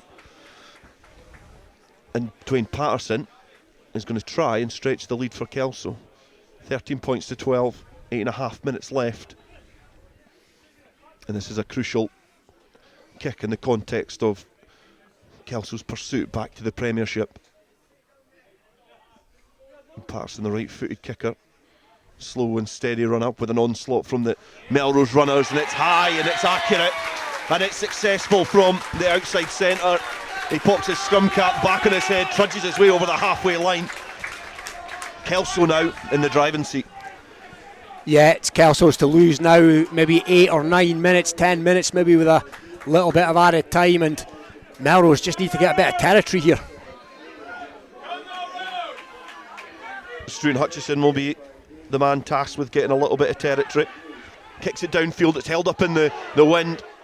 It's ended up in the hands of Cammy Thompson. The referee went to blow the whistle, but then took it quickly away from his pursed lips. Andy Tate has signalled that this one's going high. Cammy Brown offside, but it matters not a jot because it's been charged down, falling gracefully into the hands of Herdman. Tate again just gesturing to the referee. Marshall carrying forward, he's been industrious throughout. Terry Logan just picks the ball and just blasts his way over the halfway line. That's a slightly different position to Kelso. The Kelso were in against Gala a few weeks ago. They are in front, they are not chasing the game, they are in control, and they kick the ball to David Colvin, who lets it bounce off his shoulder. He goes through the legs of Cammy Brown as well, and it's back on the Melrose side. Melrose are going to have to go from deep inside their own half if they want to try and reinstate their lead. Rolly Brett passes the ball out wide to Donald Crawford. He goes back inside and throws a delicious offload to Rolly Brett over the 22 now. Good interplay there from the centre partnership for Melrose. Bruce Colvin sizing up his options and letting the Kelso defence get set. A quick burst into the heart of the Kelso defence again as Bruce Colvin just kicks it downfield. It's a scruffy looking effort, but Cammy Brown's got that covered on the other wing. It's now been chipped forward by Herdman. Herdman's found Colvin, and Colvin's found Struan Hutchison. Struan Hutchison's got some space there, and he kicks a ball downfield. Tam Brown has got the knees up and is chasing this one down, but it's now Angus Roberts, broken field running. He beats one, he almost beats two, but he just runs straight into the chest at Callum Cruikshanks. The space has been quickly filled by the Melrose bodies. A couple of tired bodies out there as well. Both teams are giving everything for the effort. Terry Logan takes the ball forward. Bruce Colvin got himself in a good position to try and steal that ball. The referee has adjudged that it has been well jackled there. I think it is perhaps Angus Runciman was the player that got in there, but we have got 5.5 minutes to go here, Robin. It is 15 points to 12. Melrose going to kick downfield, and do you feel Kelso of the metal to be able to see this one out? Oh, it's hard to say, Dale, but he's missed touch He has missed touch with that penalty effort, and it's relentless because Greg Ponting just kicks it straight downfield. David Colvin hacks it as hard as he can into the Kelso half. Andy Tate gives it to Dwayne Patterson, who's spotted some space, and he's got Harry Mikowski waiting back in the Melrose 22. Struan Hutchison now sees some space. He's going to find turf, but it's been caught up in the ground there as Andy Tate quickly approaches the ball, passes it back to Patterson, and now it's just a game of attritional aerial tennis. David Colvin tries to steal a march with some ground. He looks to turn Andy Tate. That's an excellent kick there that's found some space. Andy Tate was back there almost into his own 22. He returns it to Harry Mikowski. The likes of Bruce McNeil, Terry Logan not really retreating in terms of getting into a position. Bruce Colvin has been given the ball from Mikowski. He then one-handed offload to Donald Crawford. He's got his skates on now, goes round Frankie Robson. He's going to kick it downfield and make this a foot race. I don't think he's going to be able to get there ahead of Patterson, who dots it down in the end goal area. And the winner of that aerial tennis, perhaps Melrose, but the eventual benefactors are Kelso. They get the ball down. Yeah, but it's going to be a dropout from their own line, Kelso, so you're right. Certainly from a territory point of view, Melrose have won that one as the clock ticks down. And just prior to the penalty early in the piece there, the penalty was awarded to Melrose. There was a big shot by Callum Cruikshank, but there looked to be a minimum amount of arms in the shot, and I think Kev Hutchison agreed with me because he was absolutely raging that nothing was given. But yet Kelso have coughed up the territory here, and there's some tired looking bodies out there. Okay, and there's an injury out there at the moment, so let's go straight to the Gates. Yes, at the Gates it's very much one-way traffic right now, and there is only one man conducting this, and that is Ian Chisholm, coach and player for Peebles today in the full-back row. He has got his hat-trick of the day, all in the second half. Peebles have now scored 4 tries in 10 minutes. This has been an absolute disastrous 10 minutes for the visiting side that had such first-half dominance. It is completely night and day now from how this game was going to go. The score currently, Peebles 41, Boroughmuir 12. Play back underway, kicked out from the in-goal area. A couple of replacements as well that Murray Hastie is on, along with Ewan Knox, but Connor Spence, a rare glimpse of him in the second half as he's released down that far side. Logan Kirk tips on to Tam Brown. Tam Brown looks like he's running on empty because he's put so much into this game, and the penalty's been awarded in front of the posts. We've got 3 minutes left here, and this is going to be a big call from the captain, because a penalty would square things up here, which is exactly what they're going for. What are your thoughts? I'm going to ask you to explain that one to me, because this does nobody any favours as far as I'm concerned, other than those from Millbury. I'd be nudging that into the corner. I think you need to roll the dice. However, I think Melrose perhaps believe that they've got the confidence, they've got the ability to get the points here, make it all square, and then snatch it at the end. But it is going to make for an exciting finish here at Poynder Park. But the first job falls into the hands of David Colvin. The penalty attempt, he certainly looked comfortable with it when it left his foot.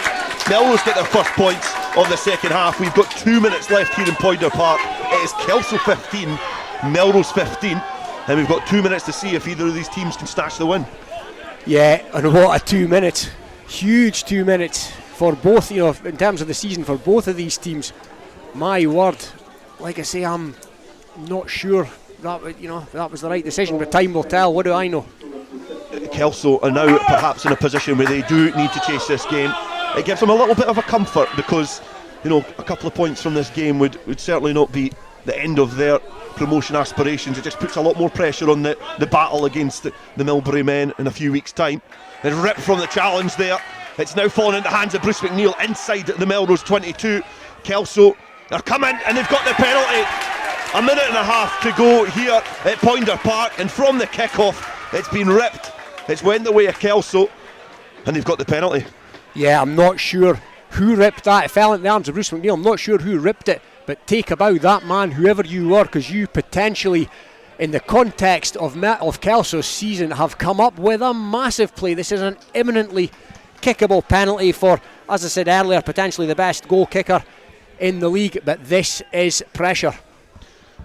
This is a lot of pressure, and he'll be using all the time that he can to just make sure that every last grain of sand is went away that he can use in this egg timer, because the clock at the end is 79 minutes and 24 seconds. Right footed kick for Patterson.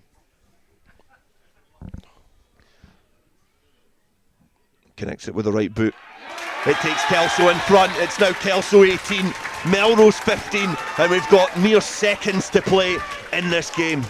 Yeah, and Dwayne Patterson, he works for Crawford's in Melrose. Michael Crawford, the owner of that business, sat right in front of me. Don't know if Patterson will be able to show his face on Monday morning. Don't know if he'll be allowed to show his face on Monday morning if that is the final scoring action of this game. Stuart Hutchison has kicked off to get the game underway, and he's not managed to make the 10 metres there, and it's going to be a put into the scrum to Kelso, and Bruce McNeil just having a little scan across the packed sand here at Poynder Park, slowly making his way towards the scrum. Centre field, everybody in a Melrose jersey that is required at this set piece is there ready to go. The referee Rob McDowell also just setting the mark out, but the Kelso players now making their way there. The ball's into the hands of Andy Tate. The clock at the far end is signalling that time is up here, but the referee's clock will perhaps read something slightly different. Kelso, the current National 1 table toppers, 18, third place Melrose 15, and this would be the sucker punch that would take Melrose out of the promotion race if this scoreline was to stay the same. The ball rolled into the scrum. It's another solid effort from Kelso. He's been picked up by Bruce McNeil. He slowly but surely just makes his way over the gain line. Ross McConnell is there, makes the challenge. There's still a couple of seconds left in this game. Replacement there. Ewan Knox carrying forward. Andy Tate again just remonstrating with the referee that he's not happy with the positions of the Melrose players at that breakdown. Terry Logan, some slight footwork from the replacement prop, not managing to deceive anybody. And Frankie Robson now just crouched and poised, ready just to secure this ball. The Kelso players have the cards well and truly in their hands as they're just playing the clock now, managing this game, going through the repertoires that they will in training sessions on a Tuesday, Thursday night throughout the winter for moments like this, to make sure that they can manage situations to maintain their promotion push. Andy Tate now finds Ewan Knox, the replacement hooker. Again goes forward, he's got himself to ground. Melrose putting a bit of pressure on at the breakdown. The black and yellow jerseys know that it's just going to be going from side to side. It's a forward battle now, and they'll be hoping to try and benefit over any sort of infringement there, any penalty that potentially will come the way of the visitors. Kelso again slapping backs, and Melrose trying to get their hands in there. The referee McDowell is certainly making his case known. It's back to Herdman. Herdman has just kicked it off the field of play.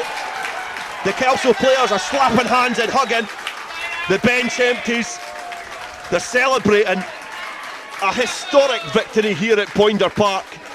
A bitter rivalry, and they've certainly made redemption for the defeat that they suffered earlier on in the season in equally narrow fashion. It was 16 points to 14 at the Green Yards earlier on in the season. It's 18 points to 15 now to Kelso. And I did ask you about 10 minutes ago if Kelso, who were in the driving seat, would be able to maintain their position and manage the game. Well, that last 2 minutes, manage it they did. Yeah, that, what played out in front of us tells you everything you need to know. Dale answered that question perfectly. Great composure from Kelso to see that one out. The tension was palpable here. You could cut it with a knife, and players like Bruce McNeil, Andy Tate, the experienced campaigners, Grant Shields, they knew exactly what to do to see that out. And Bruce McNeil, that second half, he played to me like a man possessed. He was the standout performer, as we've said so often, in my opinion at least. And yeah, Kelso on the balance of power deserve the victory. They march on. Melrose, however, what a part they played in that contest, and for me, they can leave here with their heads held high, absolutely. Yeah, I think if Bruce McNeil can get some more experience, he's sure to be a good rugby player in years to come.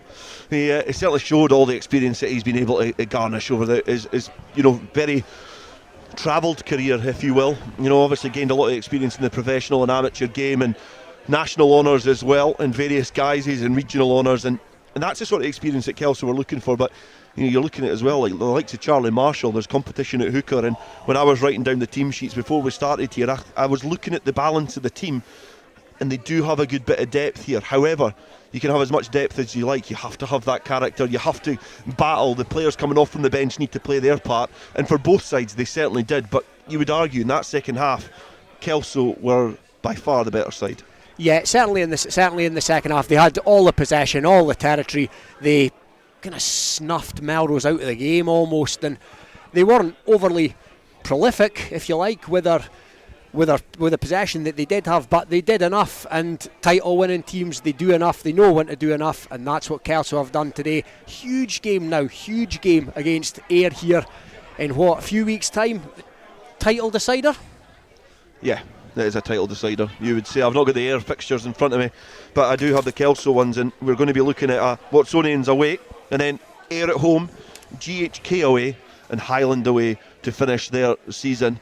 Then Ayr, obviously, they've got Biggar at home, they've got Kelso away, as we mentioned, then they've got to go to Gala as well and go to Netherdale, and then probably a 5-pointer at the end at Stumel. So, a couple of difficult games for Ayr to finish the season. And it's difficult to call. You even look at Kelso as well with that Watsonians game.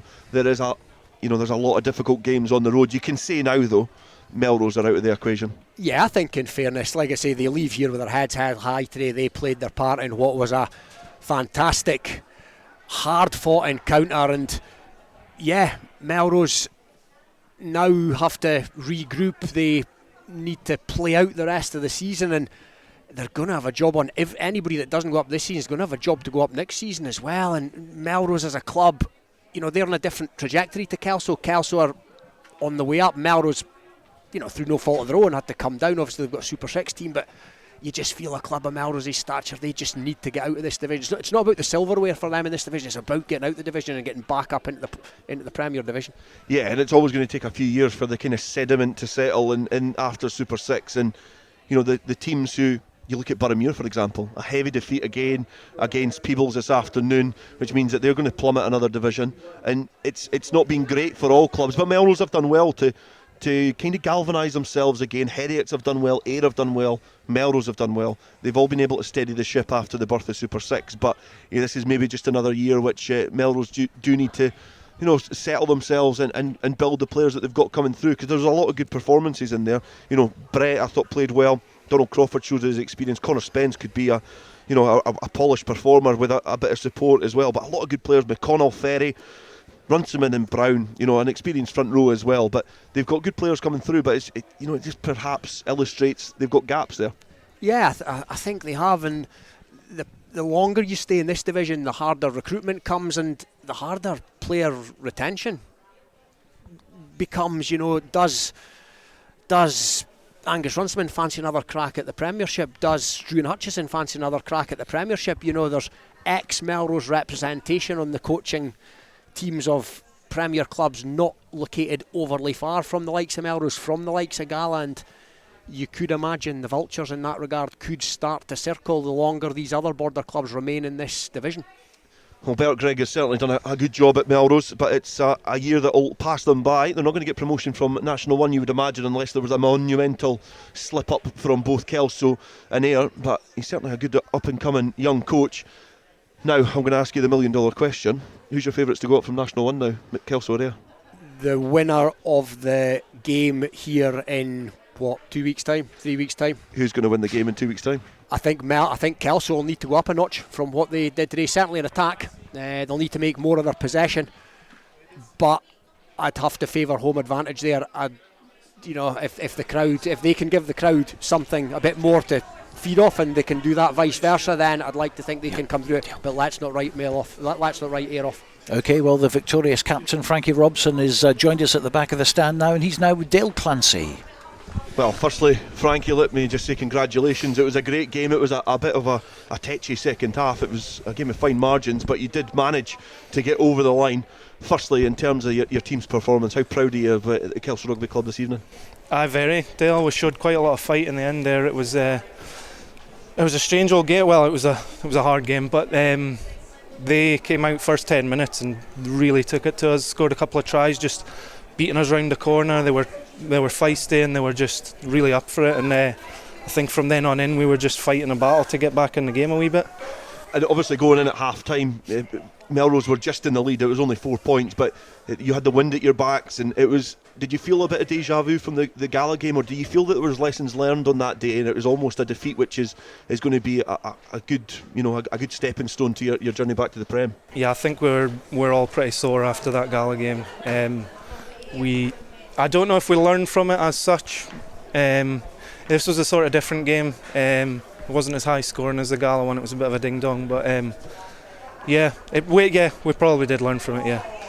And obviously at the end, when Melrose had opted to go for the penalty, and it was 15 points all, did you think that that was a result that didn't really help anybody? I thought when they did that, I thought get in there, because we've got another 5 minutes so we can go up the other end and score. That's what I thought, to be honest. And then eventually you did go over the line. When I'm speaking about the Gala game, that was almost the flip side of it. You were in the ascendancy, you kind of had the control, and that last kind of 3 or 4 minutes of the game, you showed your experience. Although there's a lot of young players in there. Charlie Marshall had an excellent game, I feel. Kevin Dryden was good as well. And then the experienced heads like see yourself, Andy Tate and Bruce McNeil. In terms of the squad, you showed that experience just to get over the line. Yeah, we probably did, but they're an experienced team as well, and they were giving it to us right at the end as well. It was quite a good battle, but you're probably right, that is probably where we came through at the end. But it was hard fought, definitely. And what do you need to do to beat Ayr? Obviously, it's a completely. You seem to be going up the ladder in terms of the teams. You've beat you got beat by Gala, but you beat Melrose. Ayr's kind of the next one on the horizon, is it, for Kelso? No, we play Watson's next week. That's next on the horizon. Well done. That's media training, but the game against Ayr will be completely different to those two games that you've faced against your border rivals. Definitely. But that being said, we went up to Ayr and we found ourselves 12-14-0 down in the first 10-15 minutes as well. So that's something we need to address. It's we're not going to win every game when we go 10 or 12 points down. So it's definitely something we need to address. Well done this afternoon, Frankie. It was a great performance, and obviously I'll let you get back in the changing rooms and celebrate with your teammates. I think I can hear them singing from here. Yeah, and good luck for the rest of the season. And obviously we'll be here for the game where Kelso are welcoming Ayr in a few weeks' time, and it gives a chance to obviously a little shake of hands from Frankie Robson and the defeated captain in David Colvin. But you can hold your heads high, because it was a good game and a good performance from you. Yeah, I think 1-20 today, put in a solid effort. Just their small errors came into play. Kelso took advantage of that. In the first half, you kind of had the upper hand of them. You were playing expansive rugby. You looked like you had their ticket. You certainly looked like you were stretching them, and you scored the 2 tries. At half time, did you feel you had enough of a gap to go on and win it, or was there a bit of apprehension with the wind and the conditions and the way that Kelso play? It wasn't necessarily we ever thought we had a big gap or anything. It was just have a positive start, really. Try and learn from the positives that we had in the first half, like our solid defensive line, and then when we did get that ball shifted to the width, just making the most of it and taking our chances when they came. And obviously at the end you had a penalty just to square it, 15 points all. It made it, I'm assuming there was a belief there that if you get those points you can then get back down and put Kelso under pressure. Yeah, absolutely. I mean, it's always tough when you're in these corners or that, and you've got the option to line out, or you can go for the posts. It can go one or two ways. But no, we trusted one another, and the fact that if we go for this 3 to get to the draw, then we've got plenty of time left to either edge ahead if possible, but sadly it wasn't an option today. Yeah, and obviously I can hear in your voice, obviously you're disappointed in the fact that you've lost this game, but you were close to getting that win, keeping yourself in the promotion race, but you could probably accept now that Melrose are perhaps out of the race for promotion back to the Prem. Yeah, so previous weeks we've obviously just been taking it game at a time, not getting ahead of ourselves, just focusing on it week by week, which I think the boys have done. But obviously today was kind of cup final day for us. It was a win, all or nothing really. So it's disappointing, but in the huddle there at the end, we came together, we understood, look, nothing changes from the way we conduct ourselves about the club. As players, as a squad, with the coaches, we obviously all get ourselves back down on Tuesday night. We've got the Border Cup final against Selkirk to look forward to, and get ourselves up and ready for that. So it's again back into that one game at a time mentality. Well, commiserations this afternoon, David, but I think it was a great game for the neutral. Not the best game for a Melrose fan, but I think he's played well, and good luck for the rest of the season. Good luck in the Border League final, and I'm sure we'll see it spinning about in the Kings of the Seventh Circuit as well. Thanks very much. David Colvin talking to Dale Clancy. Let's go through some of these results then in the Premiership. It's Currie 44, Selkirk 17, Glasgow Hawks 21, Hawick 39. These are results. Heriots Blues 10, Inbrackis 51. Into National 1, it's Biggar 29, Watsonians 10. That's not a full-time confirmed as yet, but full-time at Dundee. It's Dundee 59, Aberdeen Grammar 0. Very sad to see the demise really of Aberdeen Grammar. That will be back-to-back relegations for them. The latest score we have from Netherdale, Gala 45, Stumel 22. That's the latest score. Latest score also, GHK 28, Ayr 49, Highland 35, Stirling County 10 is a full-time result. And of course in National 1 it ended here, Kelso 18, Melrose 15. Into National 2, the latest we have is Cartha Queen's Park 7, Glasgow Accies 39, Dumfries 13, Newton Stewart 16 is a full-time score. Hamilton 22, Preston Lodge 22, a draw there. Kirkcaldy against Berwick, it's ended Kirkcaldy 36, Berwick 24. Berwick getting a much needed try bonus in that one. Lasswade 24, Falkirk 33 is the latest we've heard. And let's go to the Gites. It's Peebles against Boroughmuir, and watching this one for us, Sam Matthews. And that is the full-time whistle at the Gites this afternoon. A victory for the home side as Peebles win 41 points to 19 against Boroughmuir. The home team started off strong with a try by Kenny Clyde in the first 5 minutes. They then had to withstand about 25 minutes of pressure, which resulted in 2 tries for the visiting side and 2 missed penalties alongside 1 missed conversion. But nevertheless, that took the score to the visiting side in front at 12-7. Just before the half-time whistle, though, the home side did manage to take the scores into the sheds level as Neil Hogarth, veteran of the club, scored a try in the 36th minute to make the half-time score 12-all. Missed kicks as it was a blustery time in that first half, and it was wreaking havoc with the kickers from hand and off the tee. Second half was a different story, though. Boroughmuir received a yellow card 5 minutes into the second half for a deliberate knockdown in a kick chase. That resulted in Peebles' most dominant bit of possession for the next 10 minutes as Peebles scored 5 tries in that second half, 4 coming in a 10-minute span, as I said, including a player-coach hat-trick for Ian Chisholm. Other try scorers were Finlay Collins, Lewis Copeland, and then there was a 1 Boroughmuir try off just to see off the end of the day to make the score look a bit more respectable. But overall, a dominant victory for the home side as the final score was Peebles 41, Boroughmuir 19. Thank you to Sam Matthews for your work today. I can tell you that Edinburgh University Medics 24, Gala YM 24 has just come in as a full-time result there. Edinburgh Northern 22, Hawick Quins 30. A big result for Hawick Quins. We'll get the full-time from Hugh Brown, hopefully after the break. Borders Rugby TV's charity partner, Evie's Baton Journey, is having a ball on March the 25th at Springwood Park, Kelso. Tickets and sponsorship details are now available at the official Facebook page, which you can visit from the Borders Rugby TV homepage. Evie's Having a Ball, March 25th, Springwood Park, Kelso. This is Borders Rugby Special on Borders Rugby Radio. It certainly is a correction to the Premiership score at Maleny Park. It was Currie 45, Selkirk 17, not 44-17, 45-17 confirmed there. Glasgow Hawks 21, Hawick 39 and Heriots Blues 10, Edinburgh Accies 51. All full-time results. We're still waiting on the Biggar Watsonians full-time score. We have it at 29-10, the last we'd heard. It was 59-0 to Dundee against Aberdeen Grammar. We can tell you that it's Gala 52, Stumel 22 at Netherdale. That's a full-time score. GHK 35, Ayr 49. Huge amount of scoring there today, and 5 points for Ayr, who close the gap on Kelso at the top of the table. We'll have a look at the tables very shortly. Highland 35, Stirling County 10 is a full-time result, and as we all know by now, Kelso 18, Melrose 15 is a full-time score. Good news for Peebles, they're winning 41-19, or they've won 41-19 against Boroughmuir. Berwick lost out at Kirkcaldy 36 points to 24, and a win for Hawick Quins at Edinburgh Northern, vital in East League 3. Let's now join Hugh Brown. It went all the way to the wire, and the league leaders, Edinburgh Northern, pushed them all the way to the final few minutes. 3 tries were enough for Hawick Harlequins though, and a great match for their skipper Adam Hall, who scored an awful lot of those points.